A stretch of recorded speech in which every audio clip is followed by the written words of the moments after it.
नमस्कार दोस्तों, मैं वैद्य अनुज जैन ग्वालियर से। आज का लाइव कुछ नए अपडेट्स के साथ और अभी जो एक क्राइसिस चल रहा है उसके विषय पर है और हम सब कहाँ गलती कर रहे हैं उस बारे में है। अभी लोग जुड़ना शुरू हो रहे हैं तो हम थोड़ा सा पहले मूल बात पर आए उससे पहले कुछ बातें करते हैं। हो क्या रहा है, क्यों ये समस्या इतनी विकराल रूप धारण कर रही है। आज के मैंने कुछ क्वेश्चंस दिए थे 5 बजे, जो मैंने कहा था लूँगा इन क्वेश्चंस को। उसमें है क्या करें क्या ना करें, क्या करना चाहिए क्या नहीं करना चाहिए, वो बहुत ज़रूरी है हमें जानना। सही समय पर सही कदम क्या होगा, हम कब क्या कदम लें जिससे हमारी लोगों की पैनिकनेस और जो उनकी समस्या है वो समाधान हो और हम ज़्यादा से ज़्यादा लोगों की जान बचा सकें। कहाँ गलती हो रही है, क्या गलती हम ऐसी कर रहे हैं जिसके कारण हमारे लोगों की मृत्यु दर संख्या जो है हम बढ़ती जा रही है। कैसे अपने आप को निमोनिया होने से बचाएं, यदि निमोनिया हो गया है तो क्या करें, सभी मेडिसिन्स की पोल खोल, ये बहुत इम्पोर्टेंट है। आज सारी मेडिसिन्स के ऊपर बात करेंगे और साइंटिफिक रूप से बात करेंगे कि कहाँ पर क्या प्रॉब्लम आ रही है और ये मेडिसिन्स का झोल है क्या, कौन सी दवाएं कारगर और किस स्थिति में क्या दवा ली जाए। ये बहुत इम्पोर्टेंट है क्योंकि अभी तक मैं डायरेक्ट दवाएं बताता नहीं था, लेकिन आज मैं डायरेक्ट दवाएं सभी के लिए बताऊंगा जिससे सभी लोगों को फ़ायदा हो सके और जितना ज़्यादा हो सके आम आदमी भी उसका फ़ायदा उठाए, लेकिन वो किसी न किसी आयुर्वेदिक चिकित्सक के अंडर में बात करके और फिर दवाओं का प्रयोग सेवन करे, वो ज़्यादा बेहतर है। और नहीं भी होता है तो भी इनको दवाओं का प्रयोग करने से पहले कंसल्ट ज़रूर करें किसी न किसी से। लेकिन जानकारी ज़रूर दे देता हूँ, जैसे कि मैंने लास्ट टाइम इमरजेंसी किट के बारे में जानकारी दी थी, लेकिन अभी कुछ नए अपडेशंस हैं वो उनके बारे में बात करना बहुत महत्वपूर्ण है। प्रोन वेंटिलेशन क्या है क्या नहीं है, इसके बारे में, इससे फ़ायदा और इसकी सही जानकारी कैसे कब करना चाहिए। ऑक्सीजन लेवल कम हो रहा है तो क्या करना चाहिए, कैसे ये नया वायरस पिछले वायरस की तुलना में अलग है और इसकी पहचान क्या है, ये बहुत महत्वपूर्ण है, इस पर हम बात करेंगे। और सही जानकारी इन सब बातों की यदि हमें हो जाती है तो हम कोरोना से आसानी से लड़ सकते हैं। अभी लोग जुड़ रहे हैं, तब तक मैं बताऊं कि आज मेरा खुद 12वां या 13वां दिन है आइसोलेशन में, और आप देखिए मेरी एनर्जी और मुझे ऐसे सिम्टम्स थे। और लंघन इज़ अ की ऑफ ट्रीटमेंट। यदि आपको लड़ना है तो लंघन के साथ लड़ना पड़ेगा। ये लंघन क्या होता है ये भी मैं बताऊंगा, आम लोगों के लिए भी बहुत महत्वपूर्ण है, जिसको हम 3 days Covid diet, last year से मैं इस बात को बोल रहा हूँ, 3 डेज़ कोविड डाइट पर ध्यान दीजिए। और क्यों देना है इसकी साइंटिफिक एनालिसिस करेंगे कि क्यों ऐसा बोला जा रहा है, क्यों हम ऐसा बोल रहे हैं, इस बारे में भी इम्पोर्टेंट बात होगी। तो आप देखिए कि मुझे सिम्टम्स आए और सिम्टम्स में बहुत ज़्यादा सीवियर हेडेक, बहुत ज़्यादा फीवर, हाई ग्रेड फीवर 2 से 3 दिन तक रहा और मैंने 2-3 दिन ही दवा ली। उसके बाद से मैंने कोई दवा नहीं ली है, ज़रूरत नहीं है, क्योंकि ऑब्जर्वेशन इज़ इम्पॉर्टेंट। क्योंकि मेडिसिन खाते रहना, सिर्फ किसी ने बोल दिया है इसलिए मेडिसिन खा रहे हैं, ऐसा ना करके मेडिसिन्स को कम से कम लेने की हमने कोशिश की है और कोई प्रॉब्लम नहीं है, सब कुछ ठीक है। और पूरे इस समय में काफ़ी समस्या थी, फिर भी लोगों के कॉल्स लेना, ऑनलाइन कंसल्टेशन देना, ये लगातार शुरू रहा। डेली 100-150 कॉल्स पेशेंट्स को मैनेज करना इजी नहीं था, लेकिन ठीक है वो किया हमने और कर पाए क्योंकि ज़रूरत थी उस समय, और अभी भी है, इसीलिए लाइव कर रहा हूँ कि इसमें भी कुछ नए एक्सपीरियंसेस आए हैं तो वो हम आप लोगों के साथ शेयर करें। मुझे लगता है कि लोग जुड़ रहे हैं अभी भी, लेकिन हम शुरू कर देते हैं टाइम टू टाइम। सबसे पहले हम ये समझते हैं कि गलती कहाँ हो रही है, प्रॉब्लम क्या है। प्रॉब्लम ये है कि इस बार का वायरस जो है उसके सिम्टम्स अलग हैं लास्ट ईयर वायरस इतना ज़्यादा प्रॉब्लमेटिक नहीं था क्योंकि उसके सिम्टम्स आते थे और हम सब सतर्क थे।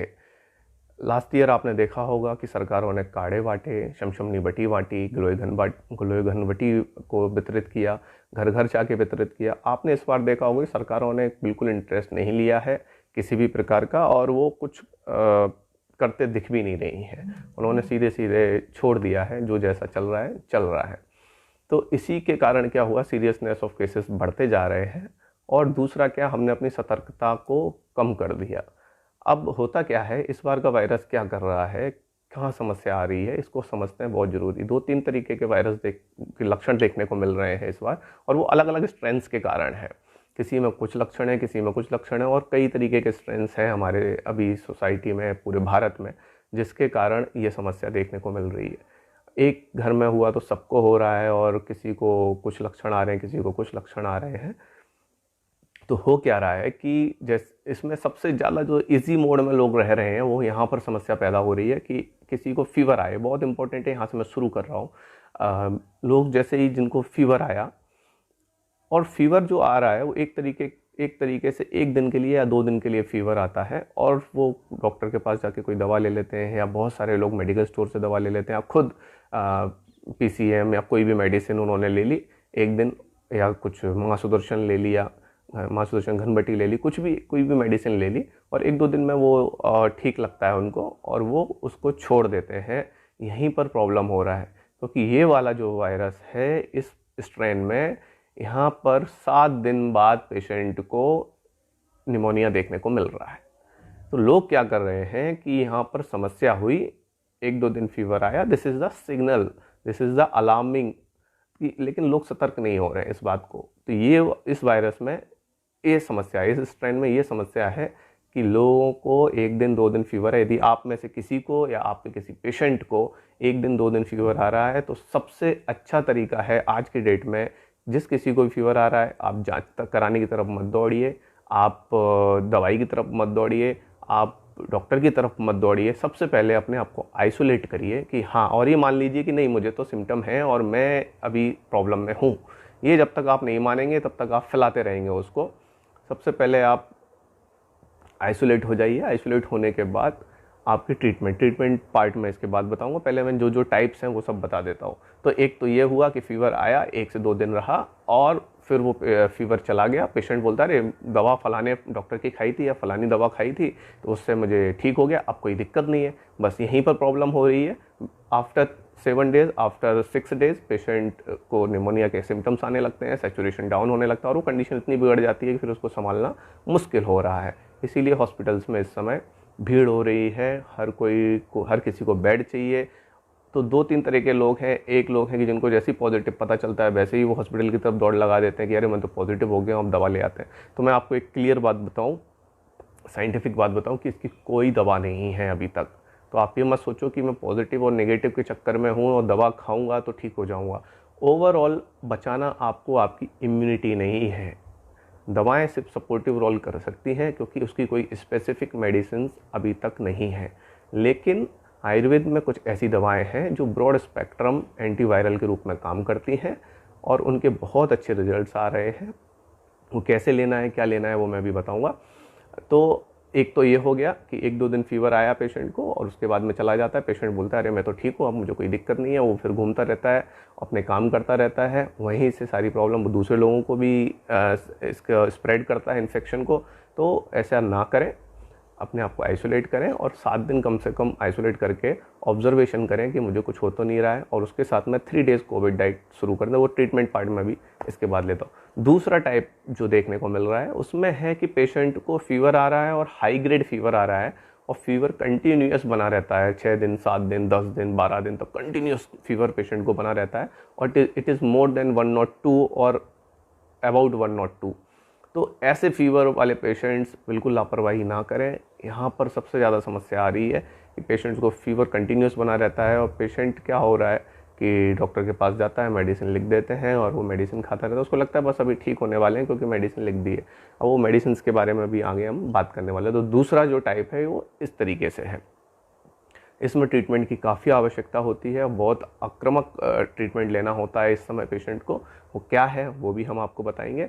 और तीसरा एक रूप देखने को मिल रहा है जो ज़्यादातर महिलाओं में देखने को मिल रहा है कि उनको वॉमिटिंग देखने को मिल रही है, और एक दिन 2 दिन फीवर आया, अगेन पेशेंट को बस वॉमिटिंग होती रहती है, ऐसा एक देखने को मिला है। और चौथा जो है लूज़ मोशंस हो रहे हैं पेशेंट को, और किसी किसी को लूज़ मोशन और वॉमिटिंग दोनों देखने को मिल रही हैं। तो ऐसे अलग अलग टाइप्स लगभग जो नए अभी लक्षण देखने को मिले हैं वो 4 हैं, और इनमें टेस्ट और स्मेल सेंस नहीं जा रहा है रोगियों का। पहले लास्ट ईयर में टेस्ट और स्मेल सेंस जा रहा था, और ये काफ़ी हल्की क्वालिटी का था, जिसको ऐसा लगता था इजी ट्रीटेबल है, कुछ ज़्यादा नहीं भी किया तो पेशेंट ठीक हो रहे थे। लेकिन इस बार इन चीज़ों के कारण गफलत हुई, इन चीज़ों के कारण हम लापरवाह हैं, और इन बातों के कारण हमें जानकारी नहीं है। तो अब क्या करें क्या ना करें इसके बारे में बात करते हैं। तो पहले जिनको 1 दिन 2 दिन फीवर आया, फीवर चला गया, by the help of medicine, by the help of anything, किसी भी प्रकार की कोई मेडिसिन ली और उनको फ़ायदा मिल गया, उसके बाद पेशेंट निश्फिक्र हो गया कि अरे मुझे तो आया था फीवर, मुझे तो कोरोना नहीं है भाई, वैसे ही साधारण बुखार था। तो ये समझना पहली तो सबसे बड़ी गलती है। वो अपने आप को ज़रूर आइसोलेट करें, और 5 दिन 7 दिन आइसोलेट होने में प्रॉब्लम क्या है? आप यदि आइसोलेट होंगे तो आपके घर वाले भी बचेंगे। नहीं तो देखने को क्या मिल रहा है कि घर में 5-5 लोगों को हो गया, आपके जो बुज़ुर्ग हैं घर में उनकी डेथ हो रही है, फिर बाद में उनको निमोनिया इतना ज़्यादा हो जाता है पता ही नहीं चलता है, क्योंकि आप तो चलो बच भी गए लेकिन उनको समस्या ज़्यादा हो जाती है। तो इसको बचाने का सिर्फ एक ही तरीका है कि जैसे ही लक्षण आ रहा है अपने आप को आइसोलेट करें, और जिन लोगों में 1 या 2 दिन फीवर आके चला गया वो बेफिक्र ना हो, वो अपने आप में सतर्क रहें और अपने लक्षणों को बहुत कीनली, बहुत तीखी निगाह से, तेज़ निगाह से अपने लक्षणों को ऑब्ज़र्व करते रहें कि क्या क्या घटित हो रहा है। ये बहुत इम्पोर्टेंट है। तो सबसे पहले ऐसे रोगी, सबसे पहले एक ही मेडिसिन बहुत ज़रूरी है जो सबको लेनी चाहिए, वो है महासुदर्शन घनवटी। महासुदर्शन घनवटी हर जगह हर घर में इस समय होनी चाहिए, और महासुदर्शन घनवटी जैसे ही फीवर आए लेनी है आप।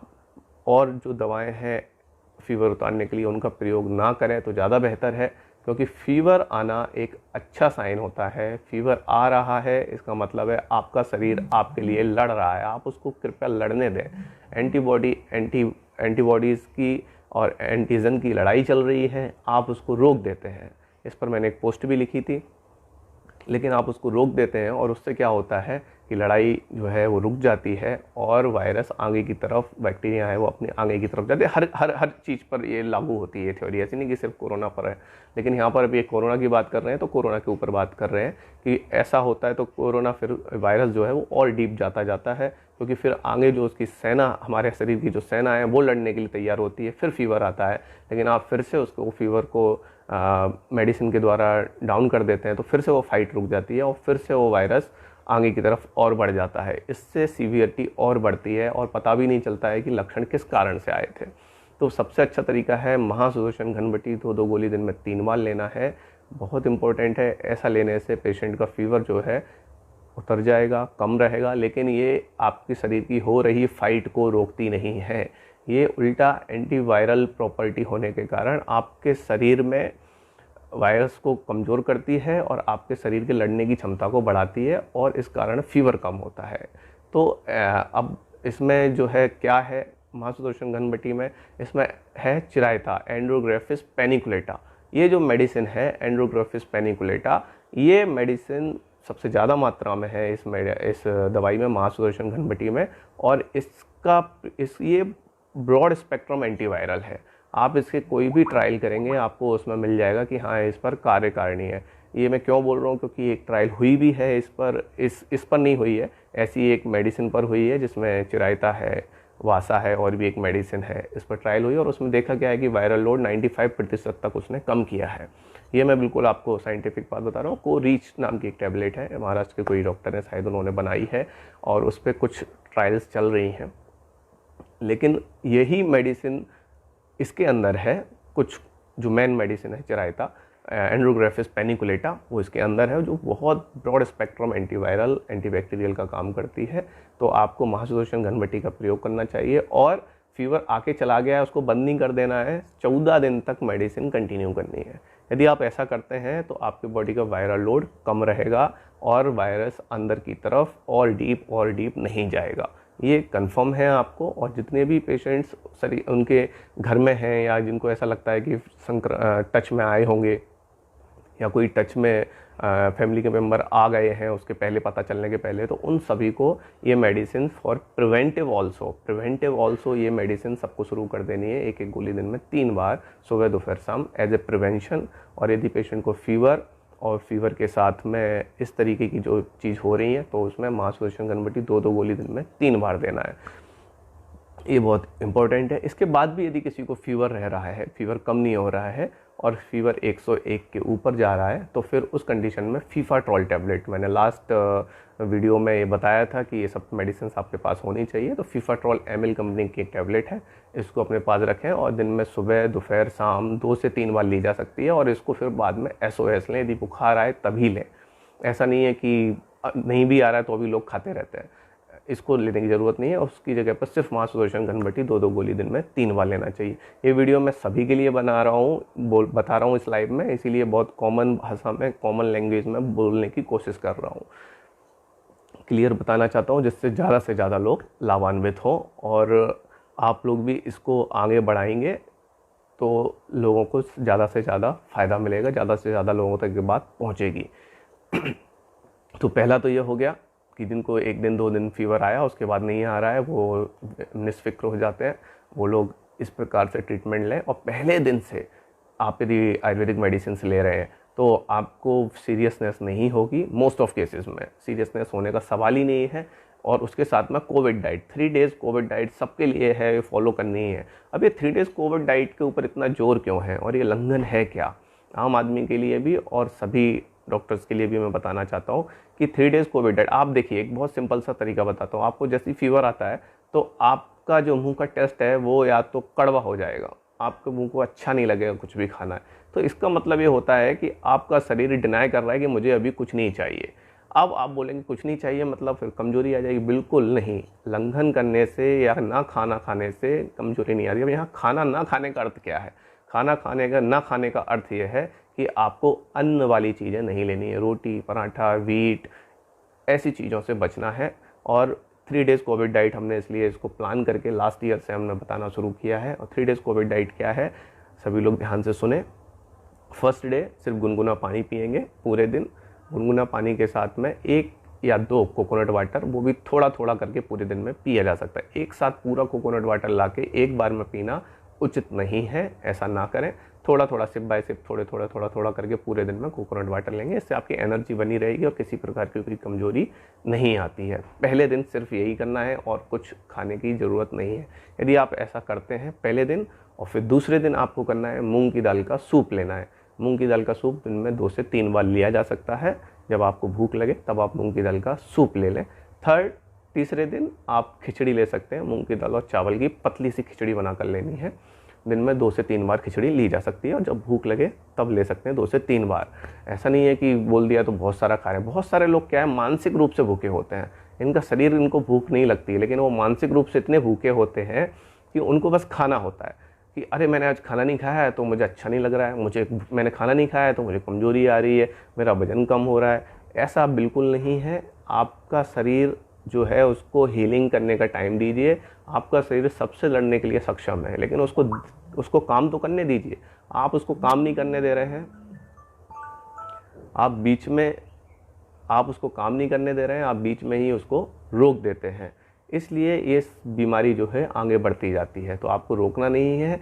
आपको जब तक मुंह का टेस्ट ठीक नहीं आ रहा है तब तक अन्न ना शुरू करें। 3 डेज़ कोविड डाइट लेने के बाद में बहुत अच्छे परिणाम आते हैं, लोगों को लाइटनेस फील होती है, लेकिन लोग मानसिक रूप से इतने ज़्यादा खाने के लिए उत्साहित होते हैं कि उनको कमजोरी महसूस होने लगती है। बोलते नहीं मुझे तो कमजोरी आ रही है, मुझे कमजोरी आ रही है। ऐसा कुछ होता नहीं है। अब ये मैंने क्यों बताया कोविड डाइट, इसका थोड़ा सा साइंटिफिक विश्लेषण कर लेते हैं।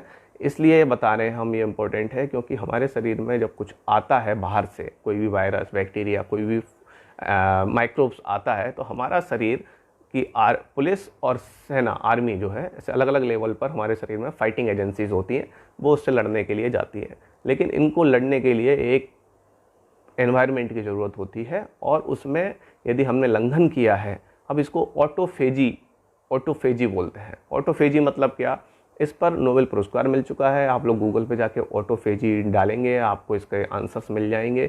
24 से 48 घंटे में लगभग ये ऑटोफेजी शुरू हो जाता है। इसका मतलब क्या है कि आपके शरीर की जो सेल्स हैं वो दूसरे जो माइक्रोब्स हैं उनको खाना शुरू कर देते हैं। इसी को बोलते हैं कि मारना। आपका शरीर उन वायरस को, बैक्टीरिया को मारना शुरू कर देता है। लेकिन कब करेगा ये, जब आपके शरीर में ग्लूकोज का लेवल कम हो जाएगा। ग्लूकोज का लेवल कम हो जाएगा मतलब सेल के लेवल पर, शुगर चेक करने पर नहीं। वो वाला कम नहीं करना है कि भाई इतना कम करना है कि पेशेंट को चक्कर आके वो गिर जाए। ये सिर्फ समझाने के लिए बता रहा हूँ कि सेल के लेवल पर, इंटरनल सेल्स के लेवल पर आपका जब ग्लूकोज लेवल कम हो जाता है तो पेशेंट्स, जो आपका शरीर है वो अच्छे से फाइट कर पाता है, और वो बाहर से आए हुए जितने भी माइक्रोब्स हैं, वायरस, बैक्टीरिया को मारना शुरू कर देता है, खाना शुरू कर देता है, क्योंकि वो भूखे होते हैं। हंगर उनके अंदर पैदा होती है। यदि उनको सब कुछ मिलता रहेगा और आप खाना खाते रहेंगे तो फिर पेशेंट को वायरस और तेज़ी से रेप्लिकेशन में चला जाता है, तेज़ी से रेप्लिकेट होता रहता है, और वो अपनी संख्या वहाँ पर बहुत ज़्यादा बढ़ा लेता है। तो इसलिए खाने को 3 दिन 3 डेज़ कोविड डाइट पर रहें। कुछ लोगों में देखने को मिलता है कि वो 3 दिन उन्होंने किया, 7 दिन या 8वें दिन फिर से उनको फीवर आ जाता है। यदि ऐसा होता है तो वही मेडिसिन कंटिन्यू करनी है, और 7वें 8वें दिन फिर जिस दिन फीवर है उस दिन लंघन करें। लंघन का मतलब उस दिन मूंग की दाल का सूप, खिचड़ी, ऐसी चीज़ें खाएं, और भूख ना हो तो ना खाएं, गुनगुना पानी का सेवन करें। आप देखेंगे फीवर एकदम से कम होता जाएगा। लेकिन आप खाना खा रहे हैं और मेडिसिन भी खा रहे हैं, आप भरपेट खा रहे हैं, दूध दही सब कुछ खा रहे हैं, खाना भी खा रहे हैं, रोटी भी खा रहे हैं, चावल भी खा रहे हैं, सब कुछ खा रहे हैं, तो आपका फीवर जो है वो कम नहीं होगा, वो टूटेगा नहीं। उसको तोड़ने के लिए शरीर को टाइम दीजिए और अपने आप को आइसोलेशन में रख लीजिए। एक सबसे अच्छा तरीका है ये। तो पहले टाइप का जो ट्रीटमेंट और जो प्रोटोकॉल है वो मैंने आपको बताया, तो इतना करना है। दूसरा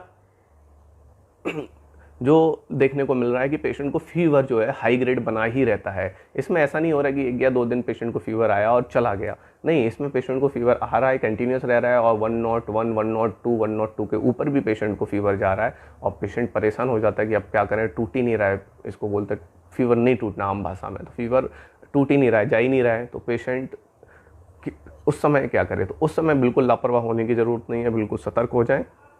मेडिसिन में महासुदर्शन घनबटी 2 गोली दिन में 3 बार, ये सभी लोग ले सकते हैं, बिना पूछे ली जा सकती है ये दवा। फीवरट्रॉल, यदि फीवर ज़्यादा आ रहा है उसको कम करने के लिए SOS में BD और TDS 2 बार 3 में 3 बार, या ज़रूरत पड़ती है उतनी बार ली जा सकती है, 3 बार से ज़्यादा ना लें फीवर के लिए। और बहुत तेज़ी से कम करने की फीवर को कोशिश ना करें। Fever is a good thing for your body, इस बात को समझ लीजिए। तो 2 चीज़ें हो गई। अब तीसरा, यदि इसके बाद भी फीवर रह रहा है और इसके बाद भी फीवर कंटिन्यूस 102 के ऊपर जा रहा है या 101 के ऊपर कंटिन्यू जा रहा है, हाई ग्रेड फीवर है, तो इस कंडीशन में ये मैं डॉक्टर्स के लिए बता रहा हूँ, बृहद कस्तूरी भैरव रस का प्रयोग करना है इस स्थिति में। BD और TDS दिन में 2 से 3 बार। आम लोग मेडिसिन का प्रयोग कर सकते हैं, लेकिन डॉक्टर से सलाह लेकर। तो बृहद कस्तूरी भैरव रस का यहाँ प्रयोग करें। इसका प्रयोग करने से पेशेंट को, जो पेशेंट का फीवर है वो डाउन हो जाता है, और उसको जो क्राइसिस, ऐसे पेशेंट्स ज़्यादातर निमोनिया की कंडीशन में जाते हैं, तो ऐसे लोगों को फ़ायदा मिलता है ऐसा करने से। तीसरा, वॉमिटिंग वाला जो, और कोविड डाइट तो इनको भी करना है, कोविड डाइट सबके लिए है, लंघन सबके लिए है, ये बात का ध्यान रखिए। और तीसरा जो लक्षण मैंने बताया आपको, लूज़ मोशन होना, तो लूज़ मोशन यदि जिनको हो रहे हैं, मोस्टली देखने को मिला है कि किसी को 1 दिन से ज़्यादा लूज़ मोशन देखने को नहीं मिले। यदि किसी को लूज़ मोशन होते हैं तो वो सेम अगेन उस दिन कुछ ना खाए, मूंग की दाल का पानी या गुनगुना पानी या खिचड़ी का सेवन करे, और 1 दिन के अंदर 5 से 6 लूज़ मोशन होने के बाद बंद हो जाते हैं। इन केस किसी के लूज़ मोशन यदि बंद नहीं होते हैं तो उस स्थिति में संजीवनी बटी का प्रयोग वहाँ पर कर सकते हैं, करना चाहिए, और 1 या 2 दिन से ज़्यादा देने की दवा इसकी ज़रूरत नहीं पड़ती है। इट्स एक्चुअली सेल्फ लिमिटेड है, ये लक्षण देखने में ऐसा मिला है। तो मोस्टली ये ठीक हो ही जाता है विदिन 1 डे। तो बहुत ज़्यादा पैनिक होने की, बहुत ज़्यादा मेडिसिन खाने की आवश्यकता यहाँ पर नहीं होती है। चौथा, जहाँ पर वॉमिट और लूज मोशन दोनों, या फिर सिर्फ वॉमिटिंग जो कि मैंने बताया अक्सर महिलाओं में देखने को मिल रहा है ऐसा, तो यदि ऐसा हो रहा है तो उस दिन भी लंघन कराना है। मेडिसिन बहुत सारी नहीं देनी है, ज़रूरत पड़ती है तो आप यहाँ पर अमृत धारा का प्रयोग 4 drops 1 hourly 2 hourly according to situation यहाँ पर एडवाइस कर सकते हैं पेशेंट्स को।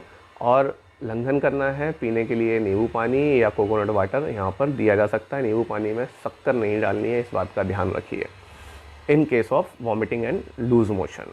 और अपने आपको इस बात से ध्यान में रखना है कि हमें और कोई लक्षण तो नहीं आ रहे हैं।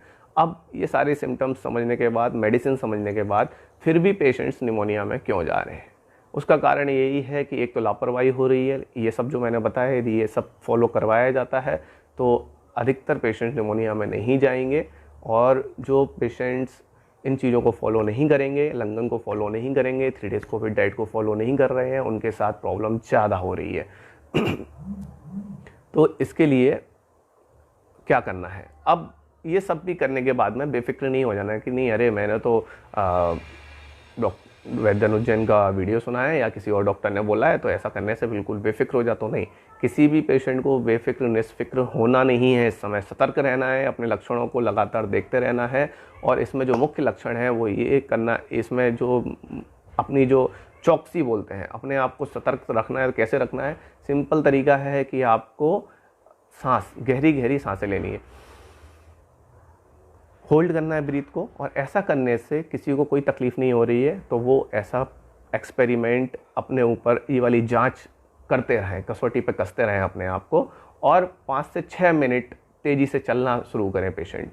और ऐसा करने से यदि उसको सैचुरेशन डाउन नहीं हो रहा, बहुत सारे लोग SpO2 पल्स ऑक्सीमीटर लगा के बैठे हैं और बोलते हैं कि यार ये तो कम आ रहा है, कम आ रहा है। बहुत सारे पल्स ऑक्सीमीटर गलत रीडिंग दे रहे हैं। और मैं आपको एक बात बताऊं कि पल्स ऑक्सीमीटर में सैचुरेशन जब डाउन होगा जब आपके लंग्स 30% से ज़्यादा डैमेज हो चुके होते हैं। उसके पहले पता नहीं चलता है। पल्स ऑक्सीमीटर से आपको पता नहीं चलेगा जब तक आपका सीवियरिटी स्कोर, CT स्कैन जब करेंगे ना तो उसका सीवियरिटी स्कोर जब 7 और 10 से ऊपर होगा तब आपको पता चलेगा। जब सैचुरेशन डाउन होगा तब आप CT स्कैन के लिए जाएंगे। तो उससे पहले पता करने का तरीका सिर्फ एक ही तरीका है कि आप गहरी सांस लेंगे और कोई ठसका नहीं लग रहा है। यदि ऐसा नहीं हो रहा है, देखो मैं करके दिखाता हूँ फिर से, हर बार मैं बता रहा हूँ, ये बहुत सही टेस्ट है। इससे ज़्यादा विश्वसनीय जांच अभी कोई नहीं है इन केस ऑफ निमोनिया। यदि ऐसा हो रहा है तो आप समझ लीजिए निमोनिया शुरू हो गया है। तब आपको अर्ली, मैं सारी जो प्रिकॉशंस है वो लेने हैं। वो क्या लेने हैं वो अभी निमोनिया के लिए भी मैं आगे बताने वाले हैं। उसके लेकिन हो क्या रहा है कि आदमी शांति से बिना डीप एक्सरसाइज नहीं कर रहा। डीप एक्सरसाइज करने से एक फ़ायदा और होता है कि आपके लंग्स को जो है वो ताकत अच्छी मिलती है और वो लड़ने के लिए और ज़्यादा तैयार हो जाते हैं। उनकी जो एक्सपेंशन है उनका अच्छा होने लगता है। तो ये बहुत महत्वपूर्ण है, इसलिए इस बात का ध्यान रखना है। तो ये टेस्ट हर किसी को हर समय, जहाँ पर भी समय मिल रहा है, जब भी बैठे हैं, जब भी लेटे हैं, करते रहना। ये टेस्ट नहीं कर रहे हैं वही पेशेंट निमोनिया में जाएंगे। आप निमोनिया होने ही मत दीजिए। लोग ऑक्सीजन के लिए दौड़ रहे हैं, लोग ICU बेड के लिए दौड़ रहे हैं, कोई हॉस्पिटल में बेड के लिए दौड़ रहा है। अरे आप होने ही क्यों दे रहे हो? आप होने मत दो। इतनी भी घातक नहीं है बीमारी कि आपको होते ही आप हाय तौबा करने लगे। 85% से 90% लोग अभी भी ठीक हो रहे हैं, जिनको जब ठीक हो रहे हैं जब कोई दवा नहीं है। आप सोचिए, 85 से 90% लोग अभी भी ठीक हो रहे हैं जब कोई दवा नहीं, तब ठीक हो रहे हैं।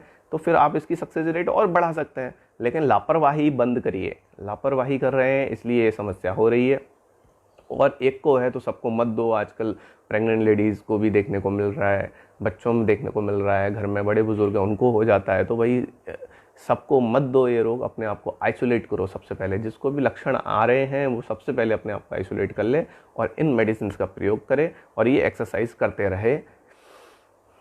सांस, ये एक्सरसाइज भी है और ये एक टेस्ट भी है। ऐसा करने से आप चेक करते रहेंगे। इससे अच्छा टेस्ट कोई है नहीं अभी तक। ये बहुत रिलायबल टेस्ट है, क्योंकि SpO2 में जब दिखाई देगा जब आपके 30% से ज़्यादा लंग्स डैमेज हो चुके होंगे।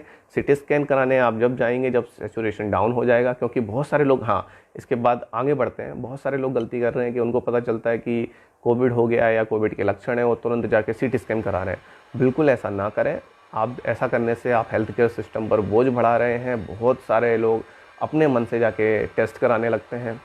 एक बार किसी ने RAT कराया, रैपिड एंटीजन टेस्ट कराया, वो उसका पॉजिटिव आ गया, फिर उसको लगता है अरे ये तो सब में आ जाता है, तो RT-PCR करा लेते हैं। RT-PCR कराया, गवर्नमेंट में कराया, तो बोलते हैं नहीं यार वो नेगेटिव, वो पॉजिटिव आई थी, ये नेगेटिव आया, ये नेगेटिव आया, वो पॉजिटिव आया, तो एक बार प्राइवेट में भी करा लेते हैं। तो इसके कारण वेटिंग बहुत बढ़ रही है और जिनको सच में ज़रूरत है उनको इलाज नहीं मिल पा रहा है, उनको टेस्टिंग्स नहीं हो पा रही हैं, 4-4 दिन की वेटिंग चल रही है। तो आप ऐसा ना करें। अपने आप को क्यों आपको जानना है कि है कि नहीं है? आप आइसोलेट कर लीजिए ना, 7 दिन से 10 दिन का समय लगता है, ठीक हो जाओगे आप। और यदि कोई ऐसा सिम्टम जब आ रहा है, सांस लेने में तकलीफ हो रही है, कुछ हो रहा है, तो फिर आपको आगे की जांच के लिए आगे बढ़ना है। यदि आप इन सब चीज़ों को फॉलो करते हैं तो आपको मैं पूरे विश्वास के साथ कह रहा हूँ कि कम से कम मैं लास्ट ईयर से लेकर अभी तक हज़ारों पेशेंट को ट्रीट कर चुका हूँ। और यदि ऐसा करते हैं तो किसी भी पेशेंट को सीरियसनेस नहीं हो रही है। क्वेश्चन और इम्पोर्टेंट जो मैं बता रहा था कि सेचुरेशन के भरोसे भी मत बैठिए कि पल्स ऑक्सीमीटर लगा के बैठे हैं और अभी कई केसेस होते हैं कि पल्स ऑक्सीमीटर ख़राब हो गया है या अगर गलत रीडिंग दे रहा है और लोग पैनिक होने लगते हैं, हॉस्पिटल ढूंढने लगते हैं। तो उसको चेक करें और जो मैंने एक्सरसाइज और जो टेस्ट बताया है सांस लेने वाला, वो ज़रूर करते रहें। सही समय पर सही कदम, ये मैंने आपको बता ही दिया, ये इम्पोर्टेंट है। ऐसा नहीं करते हैं तो आप तकलीफ़ में जा सकते हैं। यदि ऐसा करेंगे और रिलैक्स रहें, सबसे पहले इम्पोर्टेंट बात है, मैं आपको फिर बता रहा हूँ, 85% तक लोग, 90% तक लोग अपने आप रिकवर आज भी हो रहे हैं सिर्फ अपनी इम्यूनिटी के सहारे। तो अपनी इम्यूनिटी पर विश्वास करिए और बिना किसी दवा के ठीक हो रहे हैं। आप लोग, एक गलती और हो रही है जो बहुत इंपॉर्टेंट है। लोगों को लग रहा है कि कोविड हो गया और कोविड की फिर कोई जाके दवा लेनी है। तो मैं आपको बता दूं, कोविड की कोई दवा है नहीं। आप डॉक्टर के पास जाते हैं, डॉक्टर आपको पर्चे पे दवा लिख देता है, 5 दिन का कोई फेविफ्लू लिख रहा है, कोई विटामिन C लिख रहा है, कोई जिंक लिख रहा है, कोई मेडिसिन लिख देता है। तो ये सारी मेडिसिन कोई भी कारगर नहीं है, इनका कोई उपयोग नहीं है। कोई एजिथ्रोमाइसिन जो लास्ट ईयर से चल रहा है, आज भी चल रहा है, तो कोई भी मेडिसिन ये कारगर नहीं है, इनके कोई उपयोग नहीं है। और ऐसा क्यों मैं बता रहा हूँ, क्योंकि ऐसा इसलिए बोल रहा हूँ क्योंकि जब आप मेडिसिन खाते हैं तो आप रिलैक्स हो जाते हैं कि अरे अब तो मैं इसका इलाज ले रहा हूँ और ये सारी दवाई खा ली है मैंने, फेविफ्लू खा ली है, एजिथ्रोमाइसिन खा लिया है, विटामिन C ले रहा हूँ, जिंक ले रहा हूँ, कोई टॉनिक भी ले रहा हूँ, तो मैं अब बेफिक्र हूँ। तो वही पेशेंट ज़्यादा निमोनिया में जा रहे हैं क्योंकि इसकी कोई दवा है नहीं, आप जो खा रहे हो दवा समझ के। तो इस बात को समझिए। डॉक्टर्स भी इस चीज़ को समझा नहीं रहे हैं पेशेंट को कि वो आते हैं, बस उसको मेडिसिन प्रिस्क्राइब कर दी जा रही हैं और वो शांति से घर बैठ के दवा खाते हैं और ये बेफिक्र हो जाते हैं कि मेरी दवा चल रही है। अभी थोड़ी देर पहले एक पेशेंट का फ़ोन आया, सर सैचुरेशन 91-92 आ रहा है पेशेंट का, तो डॉक्टर ने बोला है कि मैं घर इनको ले जाऊँ, जब 4 दिन बाद जांच आएगी, यदि पॉजिटिव आएगी तो दवा देंगे। अब आप ये देखिए कि पेशेंट का सैचुरेशन नीचे जा रहा है, तो उसका मतलब ये, अब आप पॉजिटिव नेगेटिव के चक्कर में पड़िए ही नहीं, निमोनिया हो चुका है। सैचुरेशन 95 के नीचे जा रहा है, 94 जा रहा है, 95 से नीचे कंटिन्यूस जाता रहा, 94, 93, अगले दिन 92 हो गया, तो आप समझ लीजिए निमोनिया हो गया और 30 से 40% लंग डैमेज हो चुके हैं, इन्फेक्टेड हो चुके हैं। तो इस बात को समझना ज़रूरी है। तो अब इसमें पॉजिटिव और नेगेटिव रिपोर्ट करने का इंतज़ार करने की ज़रूरत नहीं है, तुरंत आपको निमोनिया के लिए ट्रीटमेंट लेना है और वो आयुर्वेद में भी बहुत अच्छा है। उसके लिए मैं मेडिसिन यहाँ पर भी बोलूँगा, लेकिन वो किसी भी अच्छे आयुर्वेदिक डॉक्टर की देख रेख में ही लेना है क्योंकि उसमें मेडिसिन में बदलाव करने होते हैं। तो ये तो रहा कहाँ गलती हो रही है, क्या उत्तर। इन सब जगह पर हम गलतियाँ कर रहे हैं। और हॉस्पिटल में जाके आप वेंटिलेटर ढूंढ रहे हो, आप ऑक्सीजन ढूंढ रहे हो, तो मैं आपको बताऊं कि ऐसा करने से कोई फ़ायदा है नहीं, क्योंकि वहाँ पर भी कोई दवा नहीं है। आप ऑक्सीजन भी लगा के लेट जाओगे तो ऑक्सीजन आपको 1 दिन 2 दिन तक कुछ हद तक फ़ायदा दे सकती है, लेकिन जब आपके फेफड़े में, आपके लंग्स में, आपके लंग्स के अंदर जो एल्वियोलाई हैं उनके अंदर म्यूकस भर गया है, म्यूकस कलेक्ट हो गया है, तो अब ऊपर से कितना भी ऑक्सीजन दे दो, ऑक्सीजन से क्या होगा, क्योंकि वो एब्जॉर्ब तो होना नहीं है, क्योंकि वहाँ पर वो स्पेस ही नहीं है एल्वियोलाई के अंदर इतना। इस बात को समझिए। आपको अलग से वेंटिलेटर पे डाल देना उसके बाद में। तो मैंने एक वीडियो में पहले भी बताया था कि इस पर WHO के स्वामीनाथन जो शायद उनका यही नाम है, मुझे याद नहीं है, तो उन्होंने WHO ने भी बोला था कि हमने एक गलती की, हमने पेशेंट्स को शुरुआत से ही वेंटिलेटर पे डालना शुरू कर दिया था जब ऐसा लगा। तो वहाँ पर उतनी ज़रूरत नहीं है, ऑक्सीजन पर्याप्त है। ऑक्सीजन लगा के घर पे भी मैंने कितने अभी कम से कम एट प्रेजेंट 50 पेशेंट ऐसे चल रहे हैं जो घर पर ऑक्सीजन पर हैं और आयुर्वेदिक मेडिसिन पर हैं, और बहुत अच्छी रिकवरी हो रही है सभी पेशेंट्स में, बहुत अच्छी रिकवरी है। तो ये कोशिश मत करो कि आप वहाँ जल्दी से पहुँच जाओ और आपको कोई बहुत अच्छा ट्रीटमेंट मिल जाएगा, क्योंकि जिनको सच में ज़रूरत है उनको फिर वहाँ पर ट्रीटमेंट नहीं मिल पाता है। इस बात को आप समझिए, सबको वहाँ जाना क्यों है जब ज़रूरत नहीं है, इस बात को समझ लीजिए। तो ऐसी गलती होने से बचिए, और यदि हो गया घर पर आराम से शुरुआत में ही, मैं बोल रहा हूँ पहले ही दिन से लक्षण यदि आते हैं और आप आयुर्वेदिक मेडिसिन ले रहे हैं तो आपको कुछ नहीं होगा। आप रिलैक्स रहिए और डीप ब्रीथ वाली एक्सरसाइज करते रहिए, क्योंकि कुछ केसेस में ऐसा करने के बाद भी लेकिन कुछ ना कुछ वहाँ पर गलती होती है। लोग कोविड डाइट फॉलो नहीं करते हैं, लंघन नहीं करते, सिर्फ मेडिसिन लेते रहते हैं, तो फिर उनको निमोनिया डेवलप होने की संभावना बनी रहती है। तो अब निमोनिया से बचने का तरीका मैंने आपको बताया, लेकिन यदि निमोनिया किसी को हो गया है, वायरल निमोनिया यदि किसी को हो गया है, कोविड निमोनिया किसी को हो गया है, सैचुरेशन कम हो रहा है, तो सबसे पहले क्या करना है? सबसे पहले पेशेंट को डीप ब्रीथ एक्सरसाइज करनी है, और दूसरा प्रोन वेंटिलेशन, उल्टा लेटने के बाद पेट के बल लेट जाएंगे और छाती पर, पेट पर एक एक तकिया लगा सकते हैं, या फिर इसको भुजंगासन भी एक तरीके से कर सकते हैं, कोबरा पोज ऐसा करके, और पेशेंट गहरी गहरी सांस लेता रहे। ऐसा करने से आपका सैचुरेशन लेवल बढ़ेगा, और आप पल्स ऑक्सीमीटर लगाए रखेंगे तो आप देखेंगे कि बढ़ रहा है सैचुरेशन। तो एक सबसे अच्छा तरीका है 25 से 30 मिनट दिन में 5 से 6 बार आप इसको कर सकते हैं। इसको प्रॉन वेंटिलेशन बोलते हैं, प्रॉन पोजीशन बोलते हैं। प्रॉन पोजीशन में गहरी गहरी सांस लेना, ये बहुत इम्पॉर्टेंट है। यदि निमोनिया के शुरुआत के लक्षण हैं तो आप ये ज़रूर करें, और इसके साथ में मेडिसिन का प्रयोग। मेडिसिन्स में मैं इसके लिए कुछ नाम बता रहा हूँ, लेकिन उनकी क्वांटिटी नहीं बताऊँगा।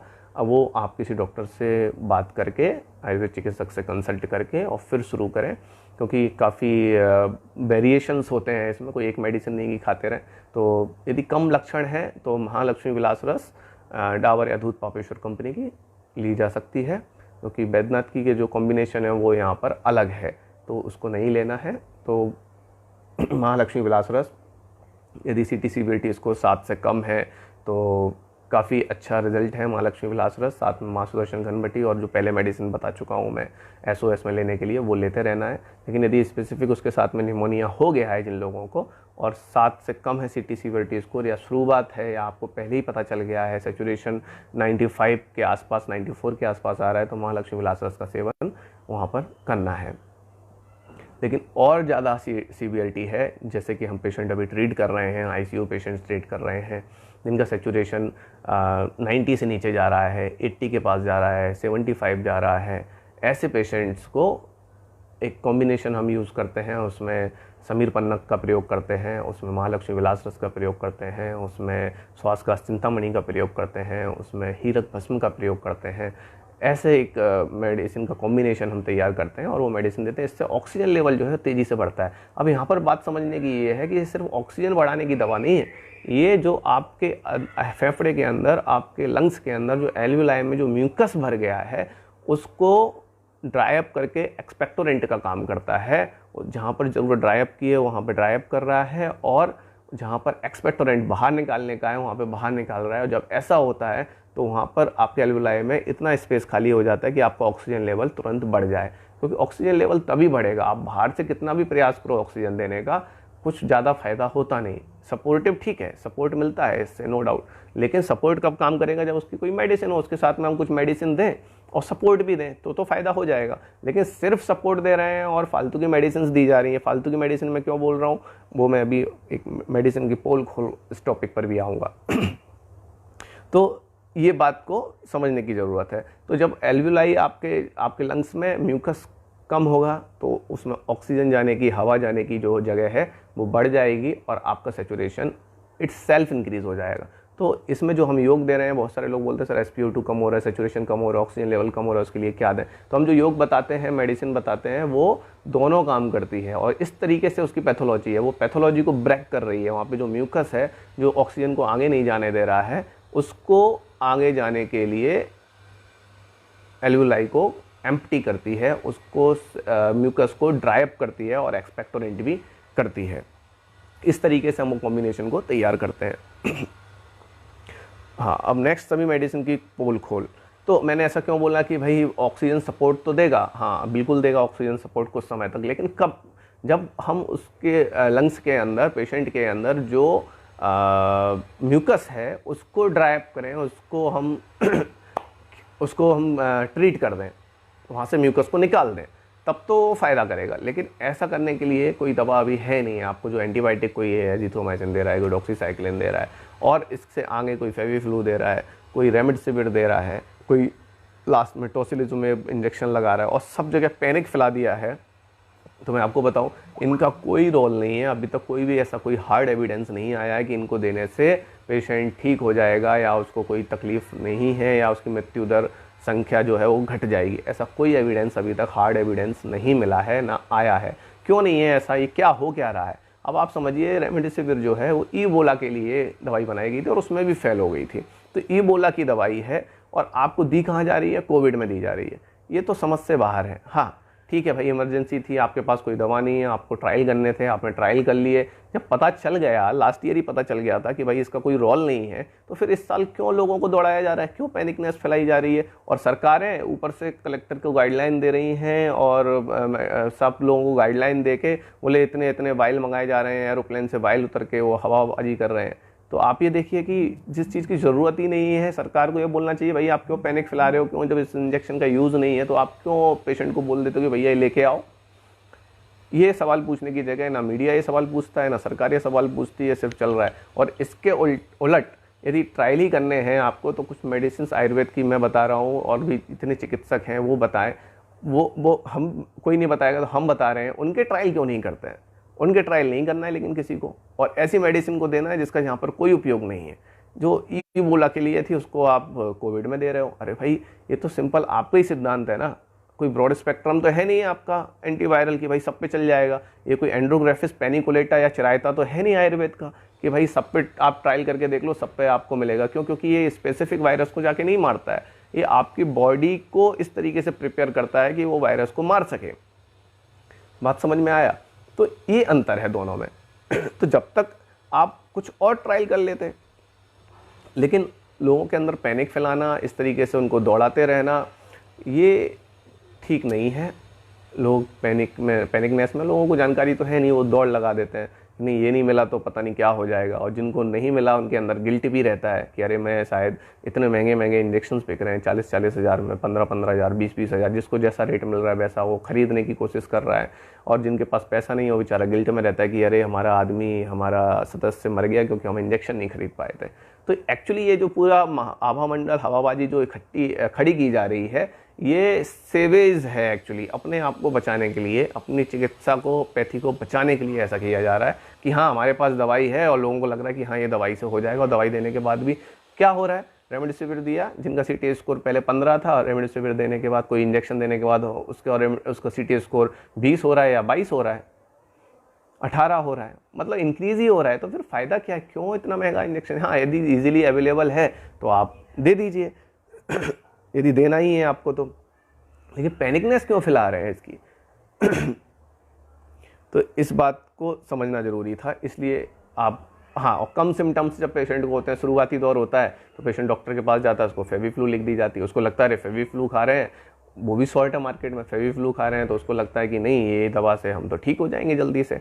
आपको बताऊं कि उसका भी कोई हार्ड एविडेंस नहीं है कि उससे कुछ फ़ायदा होता है। उसकी जगह पर आप महासुदर्शन घनबटी कंटिन्यूस लेते हैं तो आपका वायरल लोड कम रहता है आपको फ़ायदा मिलेगा। और इसके ट्रायल जिसको करने हैं वो ट्रायल इसके कर ले, ये खुला मैं बोल रहा हूँ, जिसको करना चाहिए। और ये मैंने ये भी बताया कि ये सारी मेडिसिन्स का कोई नहीं है एविडेंस, तो इसलिए उनके भरोसे ना रहें। आयुर्वेद में बहुत अच्छी मेडिसिन्स हैं, जो लोग आयुर्वेद मेडिसिन्स ले रहे हैं वो अपना कल्याण स्वतः करना है, आप तो ये समझ लो। क्योंकि मेडिकल सिस्टम, सरकार, सबने इस तरीके से हाथ खड़े कर दिए हैं। आपको अपनी केयर खुद करनी है और लास्ट में आपको आपकी इम्यूनिटी ही बचाएगी। यदि आपकी इम्यूनिटी अच्छी है तो दवाएं भी काम करती हैं, और नहीं है तो फिर दवाएं भी काम नहीं करेंगी। तो लास्ट में आपको आपकी इम्यूनिटी और आयुर्वेद ही आपको बचाएगा।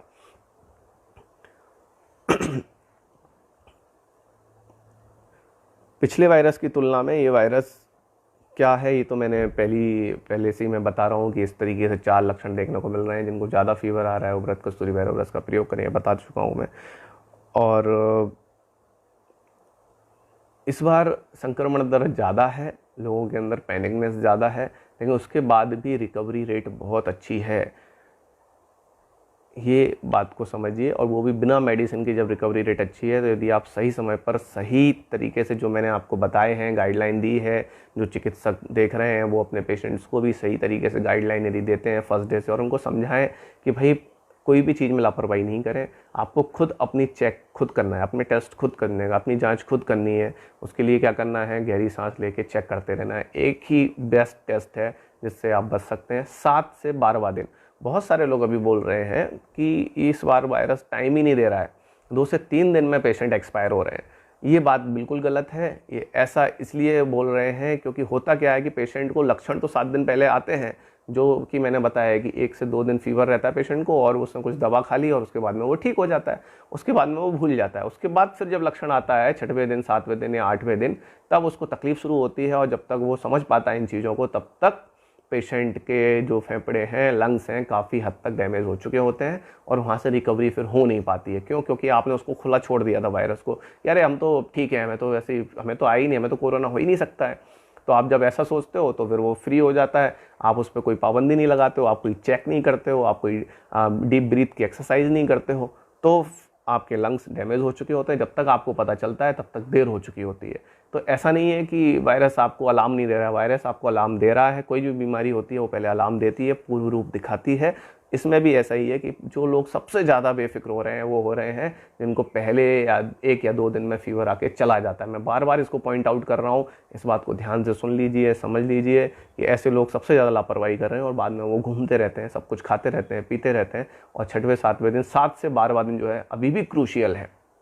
यदि लक्षण आएंगे भी तो 7 से 12वें दिन के बीच में आएंगे, ये अभी भी क्रूशियल है, और उस समय सबसे ज़्यादा ध्यान देना है। पेशेंट को ये सारी इन्फॉर्मेशन देनी है हमको कि ये सब करना है, लेकिन आपको ये डीप एक्सरसाइज करते रहनी है, सेचुरेशन भी साथ में देखते रहिए, और डीप ब्रीथ एक्सरसाइज और डीप ब्रीथ चेक जिसको बोलते हैं, जो मैं टेस्ट बोल रहा हूँ, वो आपको करते रहना है, और 7 से 12वें दिन के बीच में ज़्यादा कॉन्शियस हो जाना है। यदि इतना आप करते हैं तो आपको कुछ नहीं होगा, आपको कोई तकलीफ नहीं होने वाली है। आप सही समय पर फिर आप सही कदम ले पाएंगे, और पैनिक होने की कतई ज़रूरत नहीं है, बिल्कुल ज़रूरत नहीं है। यदि आपको हो जाता है, रिलैक्स कीजिए, डीप ब्रीथ लीजिए और आराम करिए, घर में आराम करिए। आपको दौड़ने की ज़रूरत नहीं है, इन मेडिसिन के सारे आप आसानी से पास हो सकते हैं। तो ये सारे आज के जो मेन जो चीज़ें थी मुझे बतानी थी आपको, कि कौन सा वायरस किस तरीके से, कौन सा स्ट्रेन किस तरीके से दिख रहा है, और कहाँ पर गलती कर रहे हैं लोग। ये सारी गलतियाँ यदि हम नहीं करेंगे तो फ़ायदा अवश्य होगा, और मृत्यु दर संख्या कम हो जाएगी। मृत्यु दर संख्या कम करने में आयुर्वेद भूमिका बहुत अच्छी निभा रहा है, अभी भी और अच्छी हो सकती है यदि हमारे लोग ज़्यादा से ज़्यादा काम करें। हम 70 से ज़्यादा डॉक्टर्स के साथ काम कर रहे हैं इस समय, और एक से एक क्रिटिकल केसेस ट्रीट कर रहे हैं, सफलता अच्छी मिल रही है। लेकिन कुछ लोगों को हम फिर भी नहीं बचा पा रहे हैं, क्योंकि लास्ट में अभी कल का ही मैं आपको एक केस बताता हूँ। ग्वालियर के एक हॉस्पिटल में पेशेंट एडमिट था, हमारे पास आया तो डॉक्टर ने जब बोल दिया कि नहीं अब तुमको जो करना है कर लो, तो वो पेशेंट हमें अप्रोच किया, और जब अप्रोच किया तो उसका सैचुरेशन SpO2 ऑन वेंटिलेटर 40 था, 40 ऑन वेंटिलेटर, ऑन ऑक्सीजन 40। और हमसे उन्होंने कहा, तो हमने कहा कोशिश करते हैं यदि ऐसा है तो। हमने मेडिसिन दी या फर्स्ट डोज में ही उनका सैचुरेशन 90 हो गया। पेशेंट को तुरंत फ़ोन आया, मैंने कहा बार बार फ़ोन क्यों कर रहे हो यार, मैंने उसको चिल्ला दिया, मैंने कहा बार बार फ़ोन क्यों कर रहे हो, क्योंकि बहुत सारे कॉल्स आ रहे हैं हमारे पास, हम नहीं ले पा रहे इतने कॉल, इतने लोगों के आंसर करना बड़ा मुश्किल हो रहा है मुझे, और सबके एनालिसिस करना। तो उसने बोला नहीं सर वो इसलिए किया है क्योंकि सैचुरेशन 90 हो गया था और अब फिर से ड्रॉप हो रहा है, तो हम फिर से दवा दे सकते हैं कि नहीं। मैंने कहा नहीं दे सकते हैं, अभी हमने हर 1 घंटे पर देने को बोला है आपको, हर 1 घंटे पर देते रहिए। और मैंने कहा आप एक काम करिए, मॉनिटर की फ़ोटो मुझे भेजिए। मैंने देखा तो उसकी जो पल्स है वो डाउन हो रही थी, सैचुरेशन तो डाउन हो ही रहा था, साथ में पल्स हो रही, तो मैंने देख के बोला देखो काफ़ी लेट हो गया है क्योंकि पल्स काफ़ी डाउन हो रही है, 50 और 45 पल्स जा रही है। तो मैंने कहा बचना बड़ा मुश्किल है, लेकिन फिर भी मेडिसिन देते रहिए, यदि फ़ायदा हुआ है, हो सकता है शायद, क्योंकि होप तो छोड़ते नहीं है ना। जब तक कंठ में प्राण है तब तक हमें चिकित्सा करनी है। और शाम को मैसेज आया पेशेंट का कि ही इज़ नो मोर। तो ऐसे हम रोज़ कई पेशेंट्स देख रहे हैं जिनको हम पूरी मेहनत करने के बाद भी नहीं बचा पा रहे हैं। क्यों? क्योंकि सही समय पर सही कदम नहीं लिया गया, सही समय पर सही कदम नहीं उठाया गया, सही समय पर सही गाइडेंस नहीं मिल रही लोगों को। लोग बेफिक्र होकर गलत तरीके से गलत दिशा में काम कर रहे हैं, गलत दवाइयाँ खा रहे हैं, इसलिए ऐसा हो रहा है। इस मृत्यु दर संख्या को हम सब मिलकर कम कर सकते हैं। हम 70 से ज़्यादा 70+ डॉक्टर्स के साथ इस समय काम कर रहे हैं। हमने फरवरी में जो वर्कशॉप की थी, आई थिंक मार्च में या फरवरी में जो वर्कशॉप की थी, उसमें हमने 70 डॉक्टर्स को ट्रेन किया था और सभी के सभी इस समय critical cases, mild to moderate cases बहुत अच्छी तरीके से मैनेज कर पा रहे हैं और सभी को मैं गाइड भी कर रहा हूँ साथ में। तो ये तो हुई। अब हम आपके कुछ प्रश्न ले लेते हैं जो आप लोगों ने पूछे हैं। इसके अलावा भी यदि आप लोग कुछ पूछना चाहें तो कमेंट करके बता सकते हैं, पूछ सकते हैं।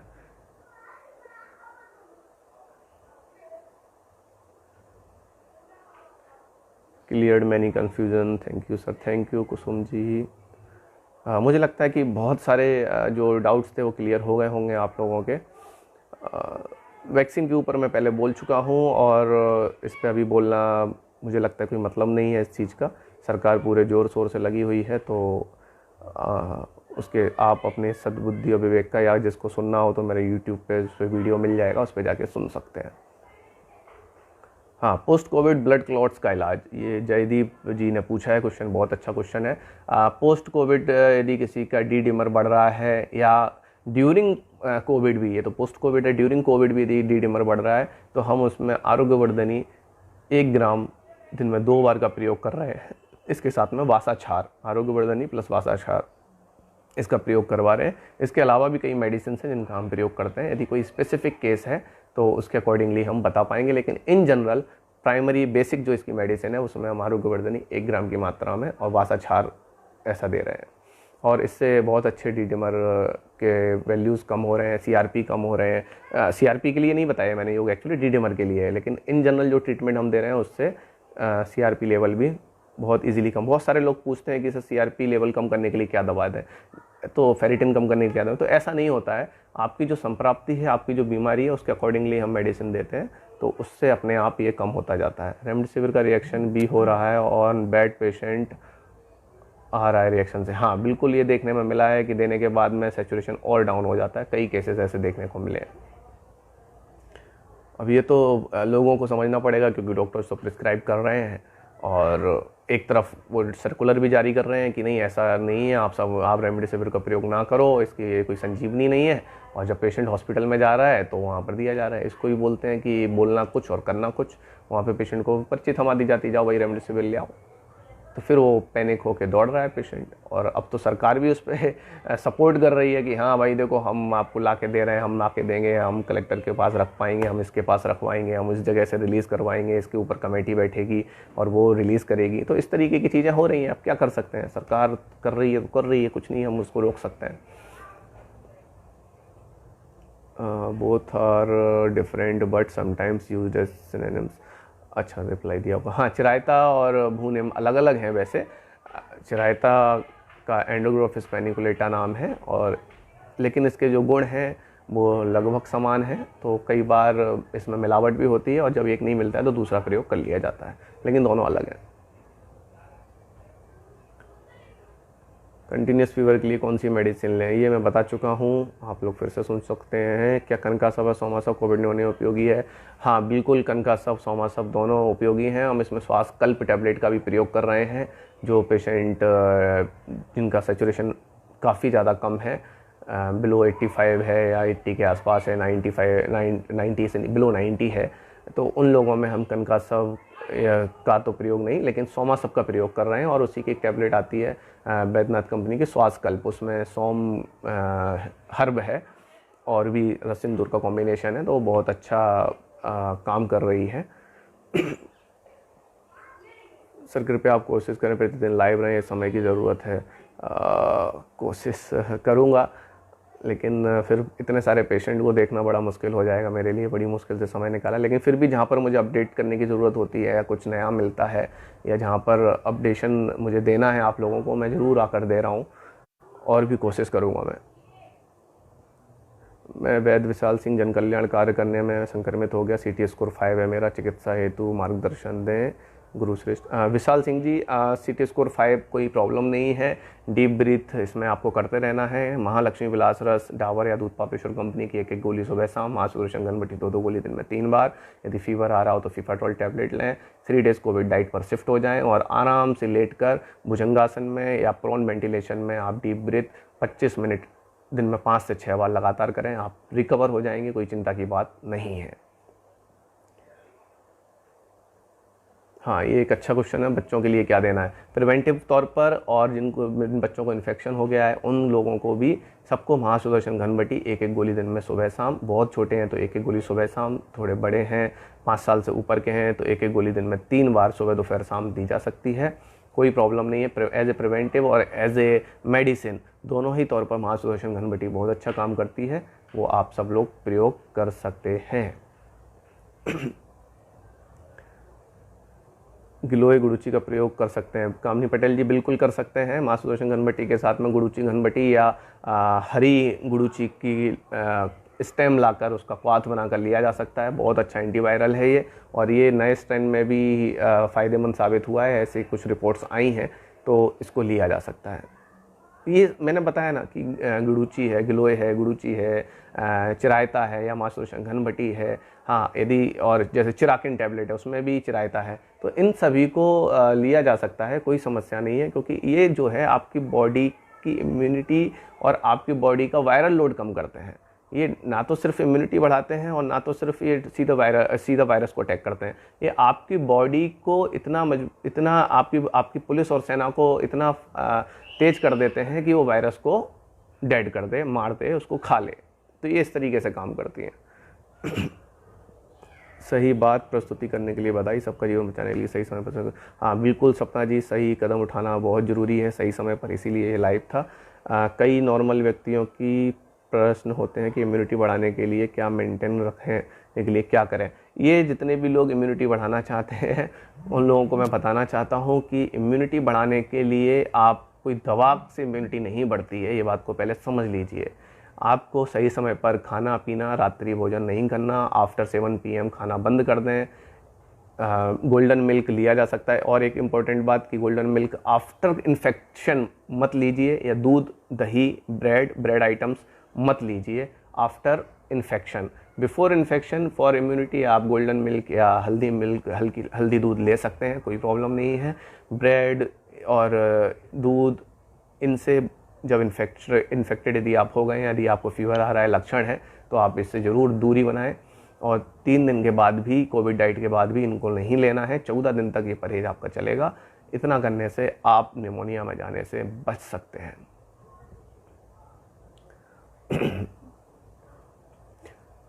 लिथार्जिक और कमजोरी होना, बॉडी पेन होना, ये इसका लक्षण है। आप यदि कोविड डाइट करते हैं तो आपको इन लक्षण से 2 से 3 दिन में आराम मिल जाता है। आप नहीं करेंगे, आप लंगर नहीं करेंगे, आप खाना खाते रहेंगे, अन्न लेते रहेंगे लगातार, और जिस तरीके से हमने कोविड डाइट आपको फॉलो करने को बोली है आप नहीं करेंगे, तो लेथार्जिक, पेन बॉडी में, और कमजोरी बहुत ज़्यादा आपको बनी रहेगी। क्या सर इसमें लघु वमन कर सकते हैं? नहीं सुनील शर्मा जी, कोई भी पंचकर्म नहीं करना है, ज़रूरत नहीं है उसकी, क्योंकि आप किसी को करोगे तो संक्रमण और किसी को भी हो सकता है, स्टाफ को हो सकता है, तो बिल्कुल नहीं कर सकते। प्रेगनेंसी में क्या दे सकते हैं? यस, अच्छा क्वेश्चन है ये, भूल गया था इसके बारे में बोलने में।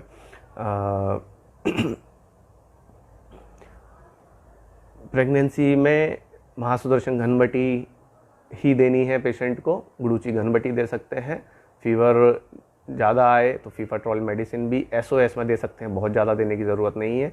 बाकी महासुदर्शन घनबटी और गुड़ूची घनबटी, गिलोय घनबटी पर्याप्त मेडिसिन है, और बहुत कम लोगों में इसमें सीरियसनेस देखने को मिली है। आप लोग यदि ये मेडिसिन लेते हैं तो जल्दी रिकवरी होती है प्रेग्नेंट लोगों में और बच्चों में भी। बच्चे इन्फेक्टेड जरूर हो रहे हैं लेकिन बच्चे ट्रीट भी आसानी से हो रहे हैं।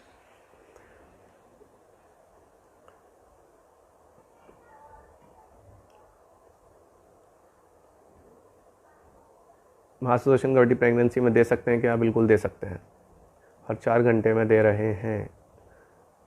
जैसी मेडिसिन बताई गई हो या ज़रूरत है वैसी दी जा सकती है, कोई प्रॉब्लम नहीं है।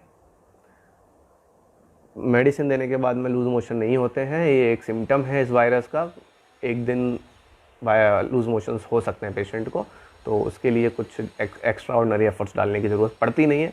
इन केस यदि बंद नहीं होते हैं, 7-8 बार से ज़्यादा मोशन हो रहे हैं और उसके बाद भी बंद नहीं हो रहे हैं, तो संजीवनी बटी का प्रयोग, सड़ंगोदक का प्रयोग, मुस्तसिद्ध जल, इनका प्रयोग कराना चाहिए। पोस्ट कोविड वीकनेस के लिए लंघन करिए, लंघन कराने को बोलिए पेशेंट को। सबसे अच्छा तरीका है वीकनेस को कम करने के लिए, और उसके साथ में अश्वगंधा टैबलेट का प्रयोग पोस्ट कोविड में कर सकते हैं। पोस्ट कोविड में कोई भी प्रिकॉशंस लेने के लिए जो मैंने बताए हैं उसमें दूध, दही, फल, जूस, इनका प्रयोग ना करें, ये बहुत इंपॉर्टेंट है। ऐसा करने से अगेन फिर से पेशेंट को प्रॉब्लम हो सकती है।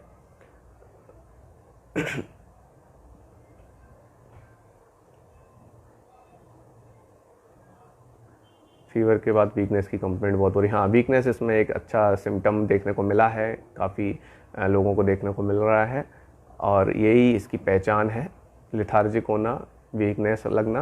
तो मैंने बताया 3 डेज़ कोविड डाइट, मांसपेशियों घनवटी, गिलोय घनवटी और फीफाट्रोल का यदि प्रयोग करते हैं तो वो वीकनेस और कमजोरी और लिथार्जिक बॉडी पेन नहीं रहेगा आपको। हाँ, अफेक्टेड चिल्ड्रंस को भी सेम गाइडलाइन। सर मेरी सांस सर चिल्ड्रन प्रेगनेंसी केसेस में प्रिवेंटिव एंड क्यूरेटिव एस्पेक्ट चर्चा करें। ये मैंने बता दिया, प्रिवेंटिव और आफ्टर इन्फेक्शन भी महासुदर्शन घनवटी 2-2 गोली दिन में 3 बार, गुड़ूची घनवटी 2-2 गोली दिन में 3 बार, कोविड डाइट, वो सारा सब फॉलो कराना है। प्रशांत भट्ट जी ने पूछा यदि चेस्ट में इन्फेक्शन होता है तो क्या मेडिसिन देना है? ये मैं बता चुका हूँ। इसमें समीर पन्नग, इसमें महालक्ष्मी विलास रस, हीरक भस्म, इसमें अभ्रक भस्म, सहस्त्रपुटी अभ्रक भस्म, श्वास का चिंतामणि, श्वेतोपलादी, इन सब का एक कॉम्बिनेशन हम तैयार करते हैं और वो इसमें देते हैं। प्रिवेंशन के उद्देश्य पूर्ति के लिए क्या किया जाना चाहिए जिसमें किसी लक्षण नहीं हो? पोस्ट कोविड पेट में भूख ना लगना, गैस बनना, स्टेरॉइड कारण, उसके लिए क्या देना? ये बता चुका हूँ, प्रिवेंशन के लिए सब बता दिया मैंने, और ये भी बता चुका हूँ। यदि लंघन करिए, 3 डेज़ कोविड डाइट पर शिफ्ट हो जाइए। पोस्ट कोविड भी जिनको कमजोरी लग रही है, जिनको भूख नहीं लग रही है, 3 डेज़ कोविड डाइट फॉलो करें।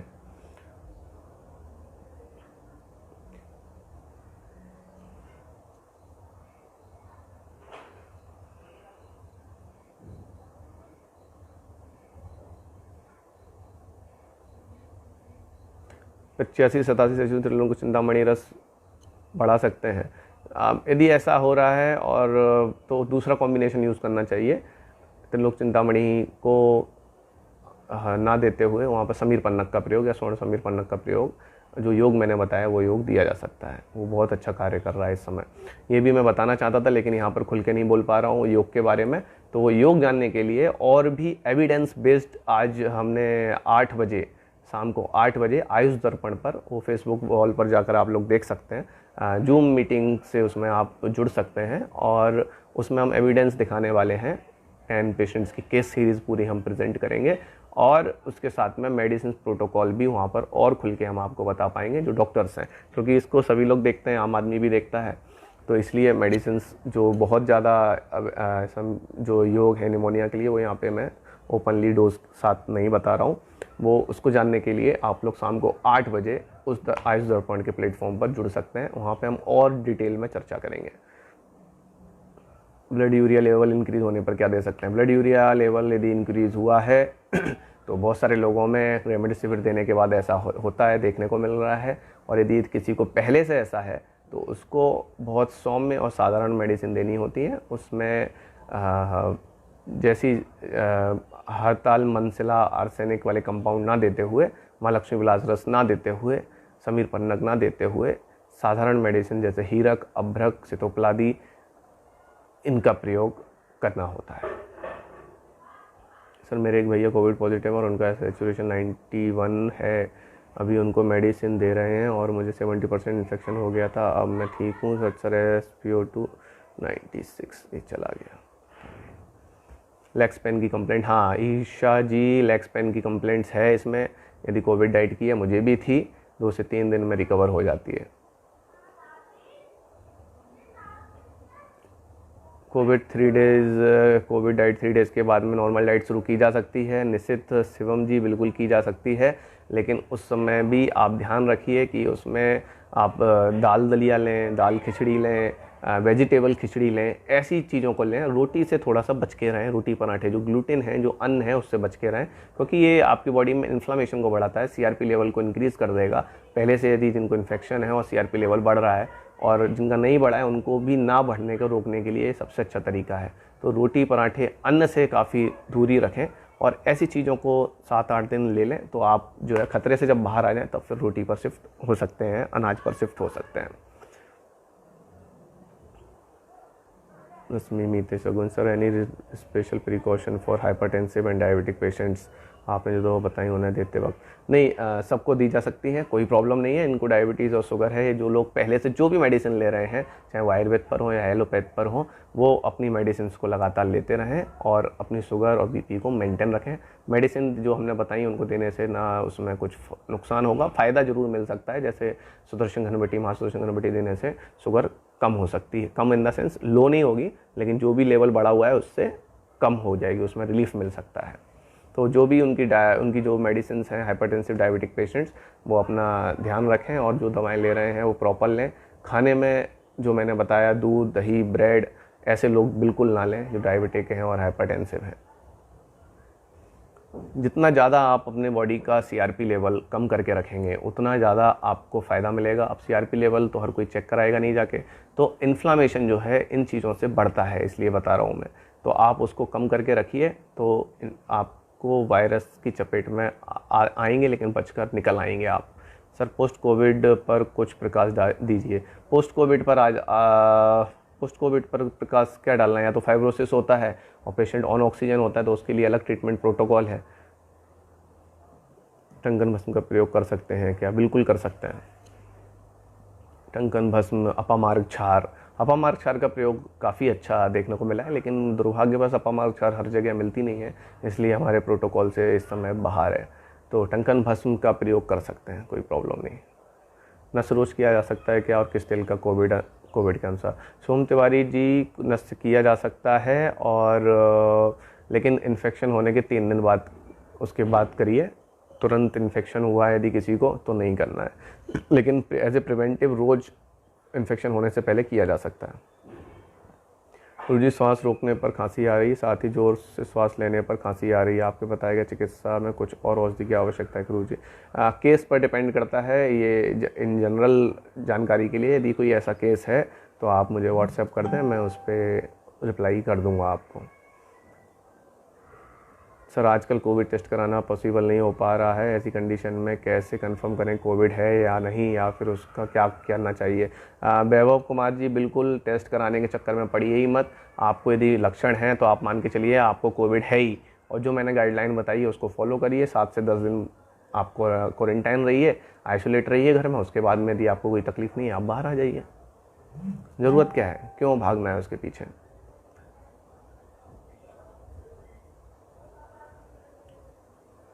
मैं मेडिसिन ले रहा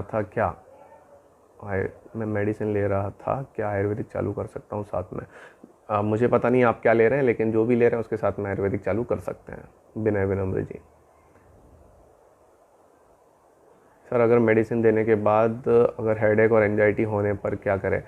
यदि मेडिसिन क्या दी है उस पर डिपेंड करता है, लेकिन कौन सी मेडिसिन दी है। अब जैसे मान के चलिए कोई पेशेंट हाइपरटेंसिव है और आपने कस्तूरी भैरव रस दिया, और पेशेंट को आपने BP चेक नहीं कर रहे हैं और उसके कारण उसका हेडेक हो रहा है, तो ऑब्वियसली मेडिसिन को स्टॉप करके दूसरी मेडिसिन देनी चाहिए।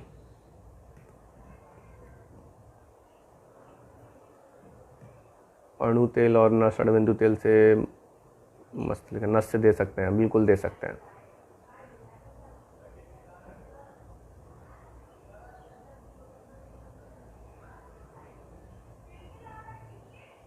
जोगिंदर प्रजापति जी, ये सब भेज के हो चुका है। लास्ट ईयर भी हमने काफ़ी प्रयास किए थे, लेकिन मंत्रालय सब आंख बंद करके सो रही है, सरकार आराम से सो रही है, किसी को कुछ सुनना नहीं है। इसलिए हमने इस पर काम ना करते हुए आम लोगों से और अपने चिकित्सकों से इस बात का आह्वान किया है कि वो लोग ज़्यादा से ज़्यादा इस बात को फैलाएं और उसका फ़ायदा लें।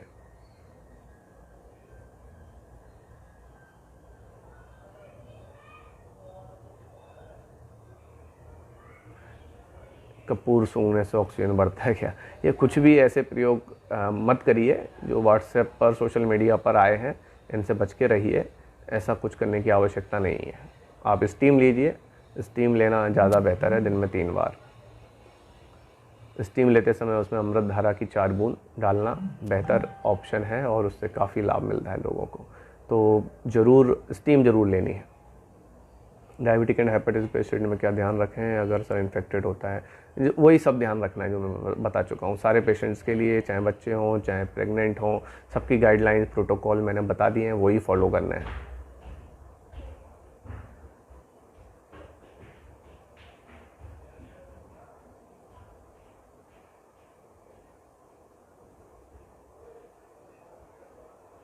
कोविड वैक्सीनेशन के बाद यूरिक एसिड बढ़ रहा है तो कैसे मैनेज करेंगे सर? डॉक्टर शाकिर दाश।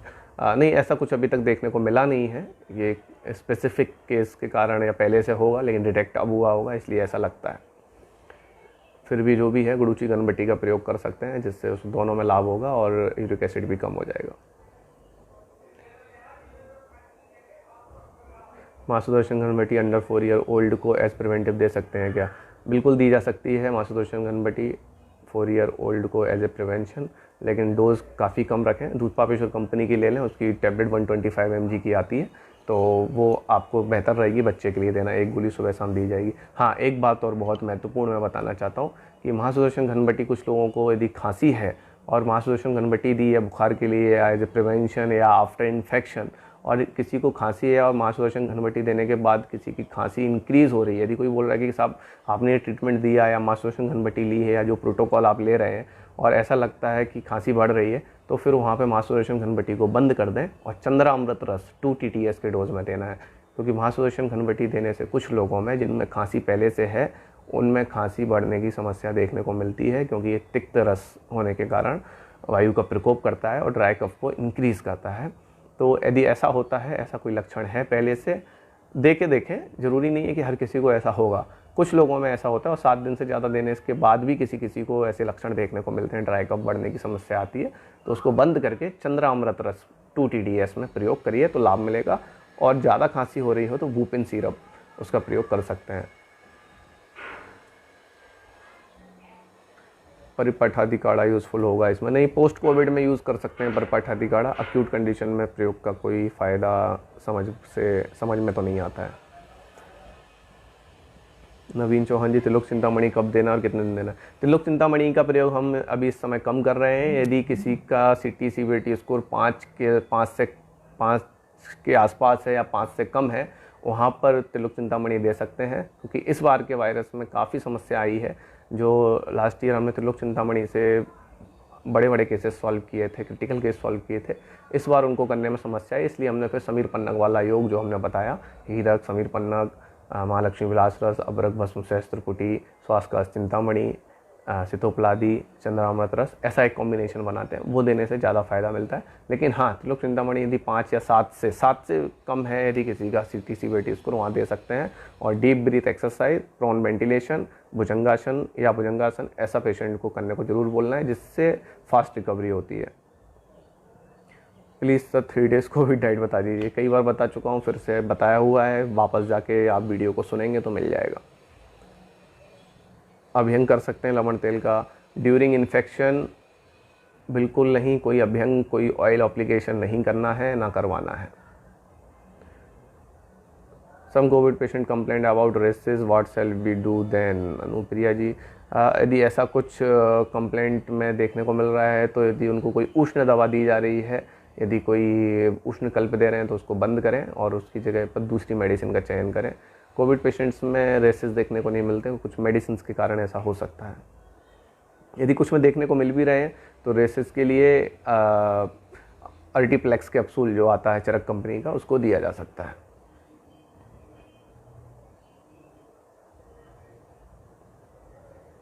मदर मिल्क फीडिंग 4 माह के बच्चे को करवा सकते हैं। मदर को 2 दिन फीवर आया था। हाँ बिल्कुल करा सकते हैं, और मेडिसिन मदर को ही देनी है, वो बायदा फीड बच्चे को भी मिलती रहेगी।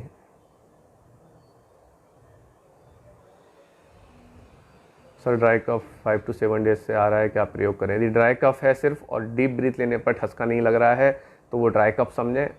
अदरवाइज़ सांस लेने पर यदि खांसी हो रही है तो सोचना चाहिए उसके बारे में, कहीं निमोनिया तो नहीं है, वो चेक कर लें, जो मैंने बता चुका हूँ। यदि फिर भी सिर्फ ड्राई कफ ही है तो चंद्रामृत रस 2 TDS और उसके साथ में वूपिन सिरप 10 ml TDS ऐसा लेने से लाभ हो जाएगा आपको। Seema Satyadev ji thank you sir, get well soon. मैं बिल्कुल ठीक हूँ सर, थैंक यू। लेकिन आपको सर भृंग्यादि क्वाथ कोविड अवस्था में दे सकते हैं क्या? भारंग्यादि क्वाथ दिया जा सकता है, लेकिन अब मैंने अभी इसका अनुभव नहीं किया है क्योंकि पेशेंट को मिलता नहीं है, अपने पास से देना पॉसिबल नहीं है क्योंकि पूरे भारतवर्ष के पेशेंट को देखना, दूर दूर के पेशेंट को देखना, तो ऐसी मेडिसिन दे रहा हूँ जो सब जगह मिल जाती है। मनीष तिवारी जी सर बिना जांच के कैसे समझे निमोनिया फेफड़ों संक्रमण हो गया? आप लेट जुड़े हैं शायद, ये मैं बता चुका हूँ, वीडियो पूरा देख लीजिए जाके, आपको उत्तर मिल जाएगा। सर ये योग देने पर हेडेक और एंजाइटी होने पर क्या करें? यदि ये योग देने पर हेडेक या एंजाइटी हो रही है, पहले तो इसको चेक करें ऐसा ही हो रहा है, बीपी चेक करें पेशेंट का, और यदि हो रहा है तो उसको बंद करके दूसरी मेडिसिन देनी होंगी। उसमें आप जो उष्णकल्प हैं जैसे समीर पन्नग है उसको हटा दें, महालक्ष्मी विलास रस, सितोपलादी, अभ्रक भस्म ऐसा ही दें। फिर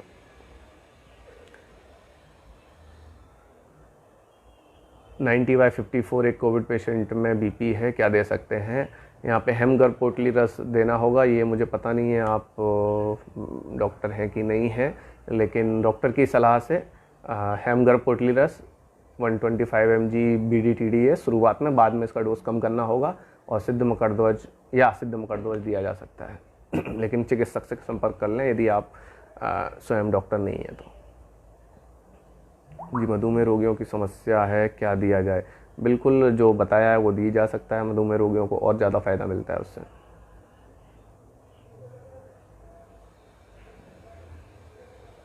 अब रिपीट क्वेश्चंस हो रहे हैं, एक ही क्वेश्चन बार बार मत पूछिए।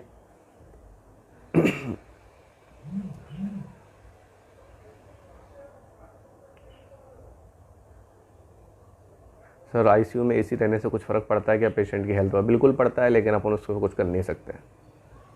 हॉस्पिटल में है, हॉस्पिटल उनका है, आईसीयू उनका है, एसी उनका है, बंद करा नहीं सकते हैं, तो हम तो जो मेडिसिन दे सकते हैं वो देते हैं।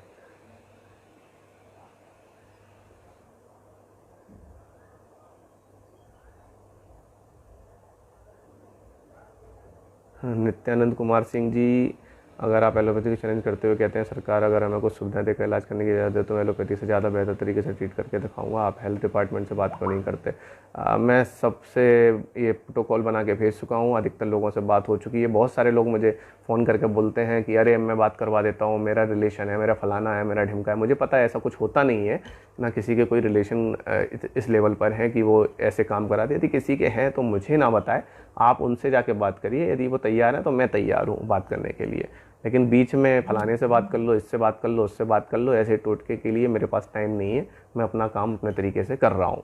यदि सरकार को इसमें इंटरेस्ट दिखाई दे, मेरे एविडेंस सारे मेरे फेसबुक पर हैं, आज शाम को 8 बजे भी मैं करूँगा, उस पर भी है।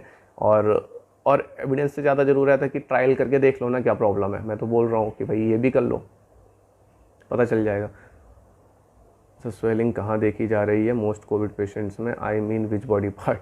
ये मैं जो स्वेलिंग की बात कर रहा हूँ सीमा जी, ये इस बॉडी पे नहीं देखी जा रही है, सेल अंदर एक एक सेल्स के लेवल पर देखी जा रही है। इसको CRP कहते हैं, CRP से उसको मेजर कर सकते हैं, सी रिएक्टिव प्रोटीन से।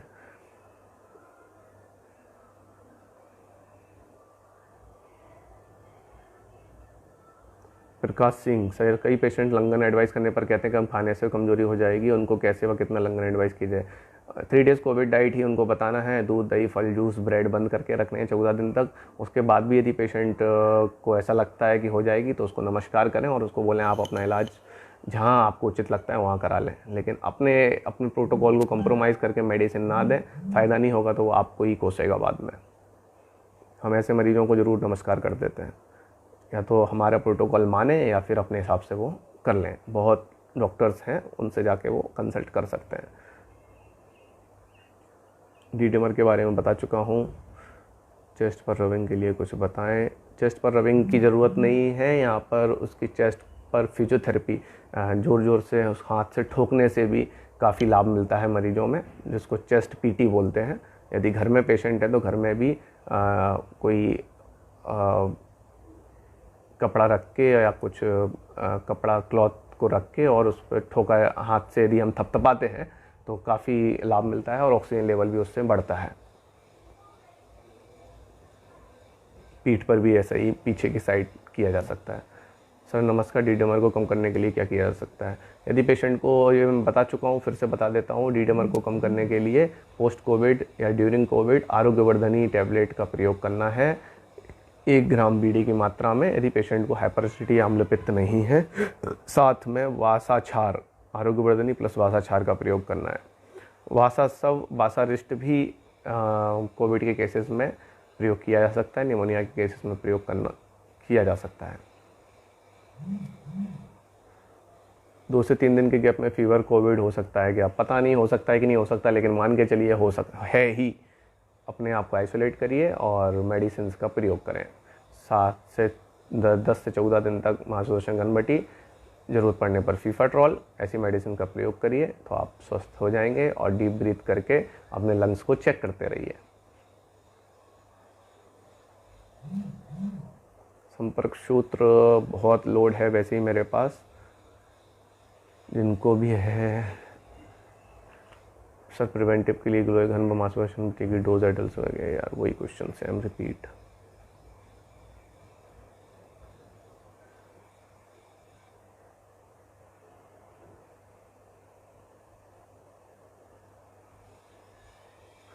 Sir if we want to learn Ayurveda under your guidance, ये पॉसिबल है क्या? रिचा शर्मा जी, बिल्कुल पॉसिबल है। अभी हमारे यहाँ पर 1 साल के लिए कुछ डॉक्टर्स आए हुए हैं और वो सीख रहे हैं।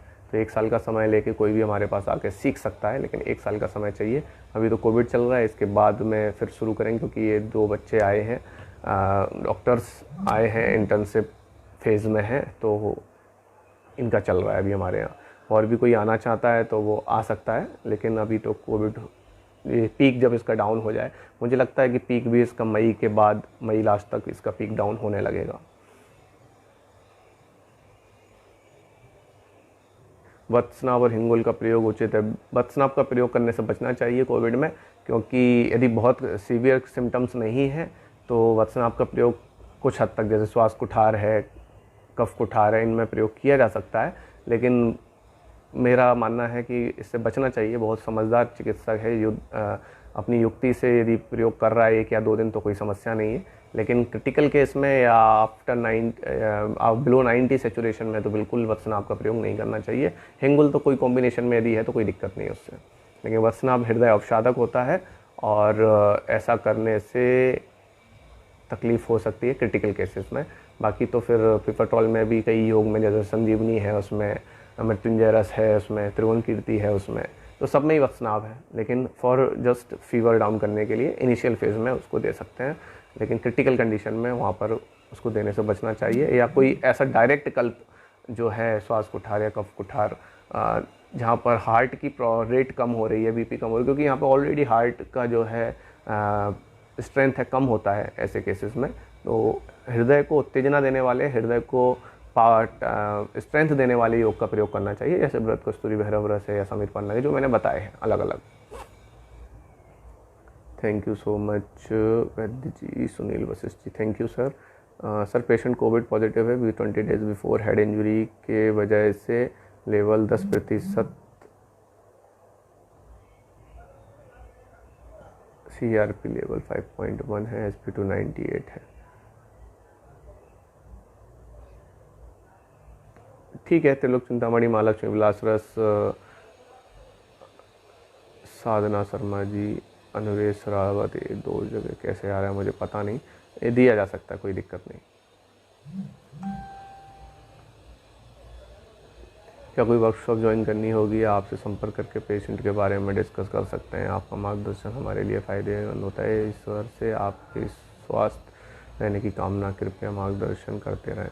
बिल्कुल, हम भूषण कुमार जी मार्गदर्शन कर रहे हैं। समय समय वर्कशॉप्स होती हैं, उनमें आप जुड़ के सीख सकते हैं।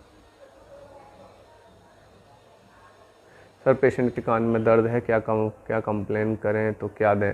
यदि किसी के कान में दर्द है तो टर्पेंटाइन ऑयल 2 बूंद 2 ड्रॉप्स कान में डालने चाहिए, उससे उसका कान का दर्द ठीक हो जाएगा।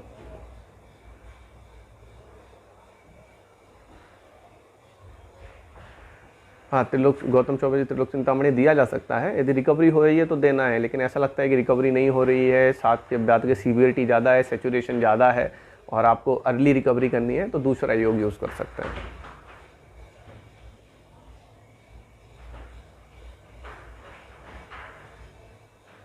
सर, टंकन भस्म का प्रयोग निमोनिया में कैसे करें? और अकेले टंकन भस्म से कुछ होगा नहीं, कोई भी कॉम्बिनेशन के साथ यदि देना चाहें तो दिया जा सकता है।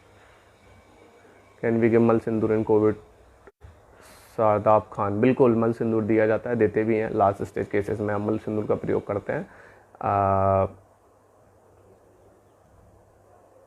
दे सकते हैं। 30 mg से लेके 40, 50, 60 mg तक दिया जा सकता है। अनुज सर, अब समय आ गया जब आयुर्वेद के ICU बनाए जाए। बिल्कुल प्रशांत भट्ट जी, लेकिन प्रॉब्लम यह है कि जब तक इसको गवर्नमेंट नहीं बनाएगी आयुर्वेद के ICU, तब तक प्राइवेट सेक्टर में बनाना जायज़ नहीं होगा, क्योंकि प्राइवेट सेक्टर तभी आगे बढ़ता है जब गवर्नमेंट सेक्टर काम करता है। अब देखिए, हॉस्पिटल से भी हम बना लेते हैं और उसमें कुछ कैजुअलिटी होती है तो बहुत प्रॉब्लम आने वाली है, बहुत प्रॉब्लम आ सकती है। तो जब तक गवर्नमेंट उसके स्टैंडर्ड सेट नहीं कर देती है, जैसे all India institute of Ayurveda है, BHU है, NIA है, या बड़े बड़े जो संस्थान हैं, या CRAS हैं, CRI हैं, उनमें इसकी पहले शुरुआत होनी चाहिए, जिससे लोगों के अंदर विश्वास काफ़ी पैदा हो जाए और फिर प्राइवेट सेक्टर इसमें काम कर सकता है, या फिर बड़े कॉरपोरेट्स आएँ वो कर सकते हैं। हम अपनी लेवल पर यदि शुरू करते हैं तो काफ़ी धोखादायक स्थिति हो सकती है, लेकिन ज़रूरत है इस समय और हम सबको मिलकर इसके लिए प्रयास करने हैं, कर भी रहे हैं, लेकिन गवर्नमेंट लेवल पर होना बहुत ज़रूरी है।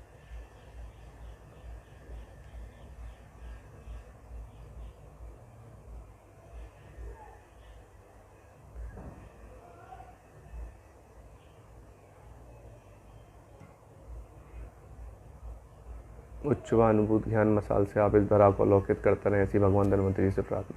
बिल्कुल गजराज जी, उनका आशीर्वाद है, इसीलिए हम ये कर पा रहे हैं। जो भी ज्ञान है हम दे रहे हैं लोगों को।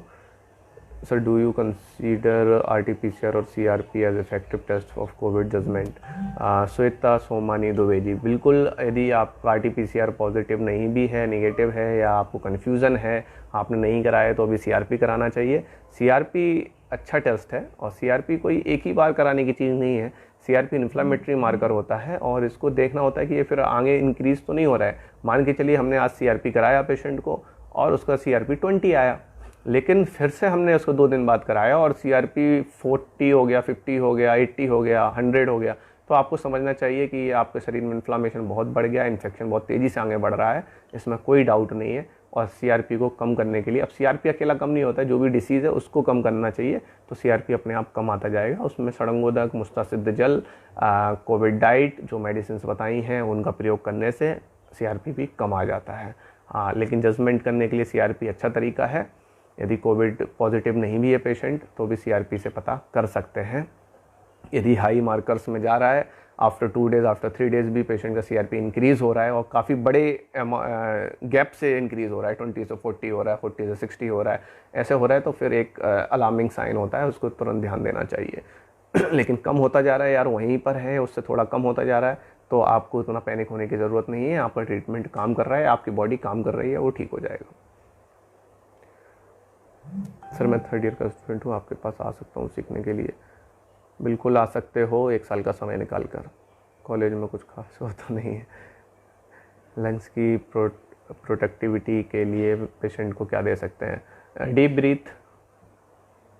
What fruit can be given during Covid? No fruit, no fruit, no fruit. No juice, no fruit, no juice, no fruit. no bread, no milk in COVID patients. After recovery, you can give. Sir, COVID positive cohorts 3 SOB plus frequently fall in SpO2 lack of जिनके SAB case हैं वो अलग से मुझे भेज सकते हैं.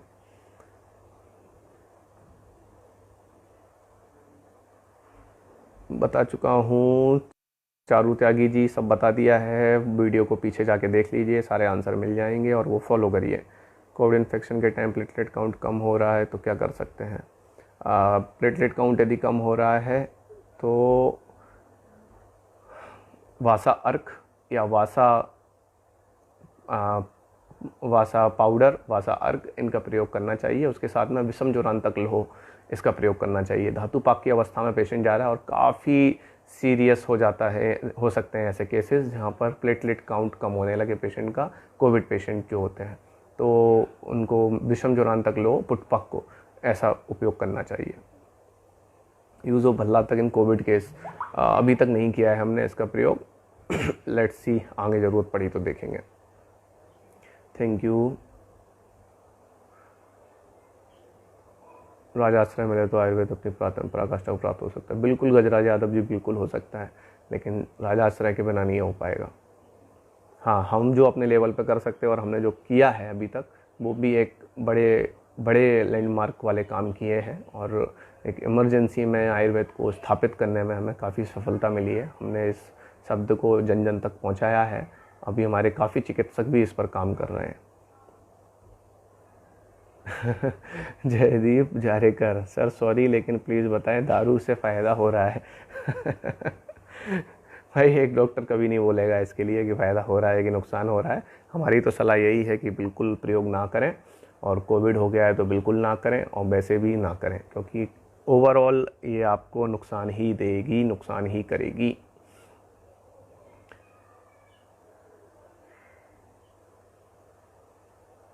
Sir, लो BP में क्या दे सकते हैं? फीवर भी है साथ में. भरत कस्तूरी भैरव रस. सर, मेरी ड्यूटी सैम्पलिंग में लगी है, जहाँ डेली पॉजिटिव केसेस निकल रहे हैं. मैं घर आके स्टीम गार्गल जल नीति कर रहा हूँ, रात को नोरेल का नस ले रहा हूँ.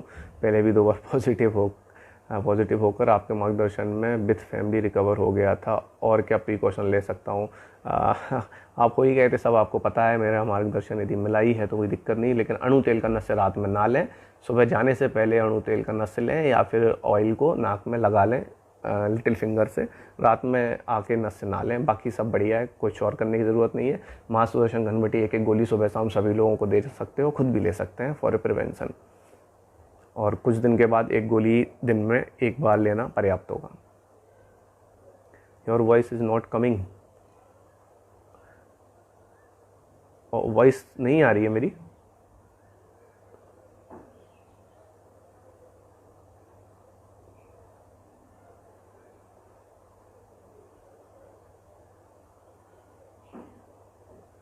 Patient on BiPAP since last 5 days, hematuria development after given of remdesivir before 5 days, finished total 6 injections. Today develop of confusion, blood urea 82 and ammonia 62. How to handle this case? Kalpesh Makwana जी, काफ़ी क्रिटिकल हो गया है case. यदि kidney compromise हो गई हैं और drug induced renal failure में पेशेंट चला गया है तो बड़ा मुश्किल होगा. लेकिन ऐसी स्थिति में हीरक, अभ्रक भस्म, सहस्त्रपुटी, सितोपलादी, श्रृंग भस्म और लक्ष्मी विलास रस, नारदीय, इनका कॉम्बिनेशन बना के उपयोग किया जा सकता है with poor prognosis explained.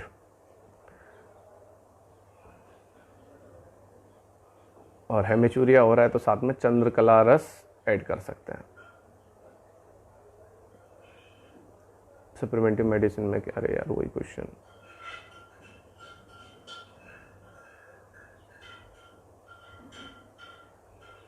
On which day CRP test should be done? ज़रूरी नहीं है कि रोज़ करना है नीतू जी CRP टेस्ट, या किस डे किया जाए, ऐसा कोई फिक्स नहीं है. लेकिन यदि पेशेंट डिटोरिएट हो रहा है, फीवर कंट्रोल नहीं हो रहा है, फीवर लगातार आ रहा है, सांस लेने में जैसा मैंने बोला डीप ब्रीथ में दिक्कत हो रही है, सेचुरेशन डाउन हो रहा है, तब CRP करना चाहिए. और CRP यदि बढ़ा हुआ आया है तो फिर उसके 2 दिन बाद फिर से करना चाहिए.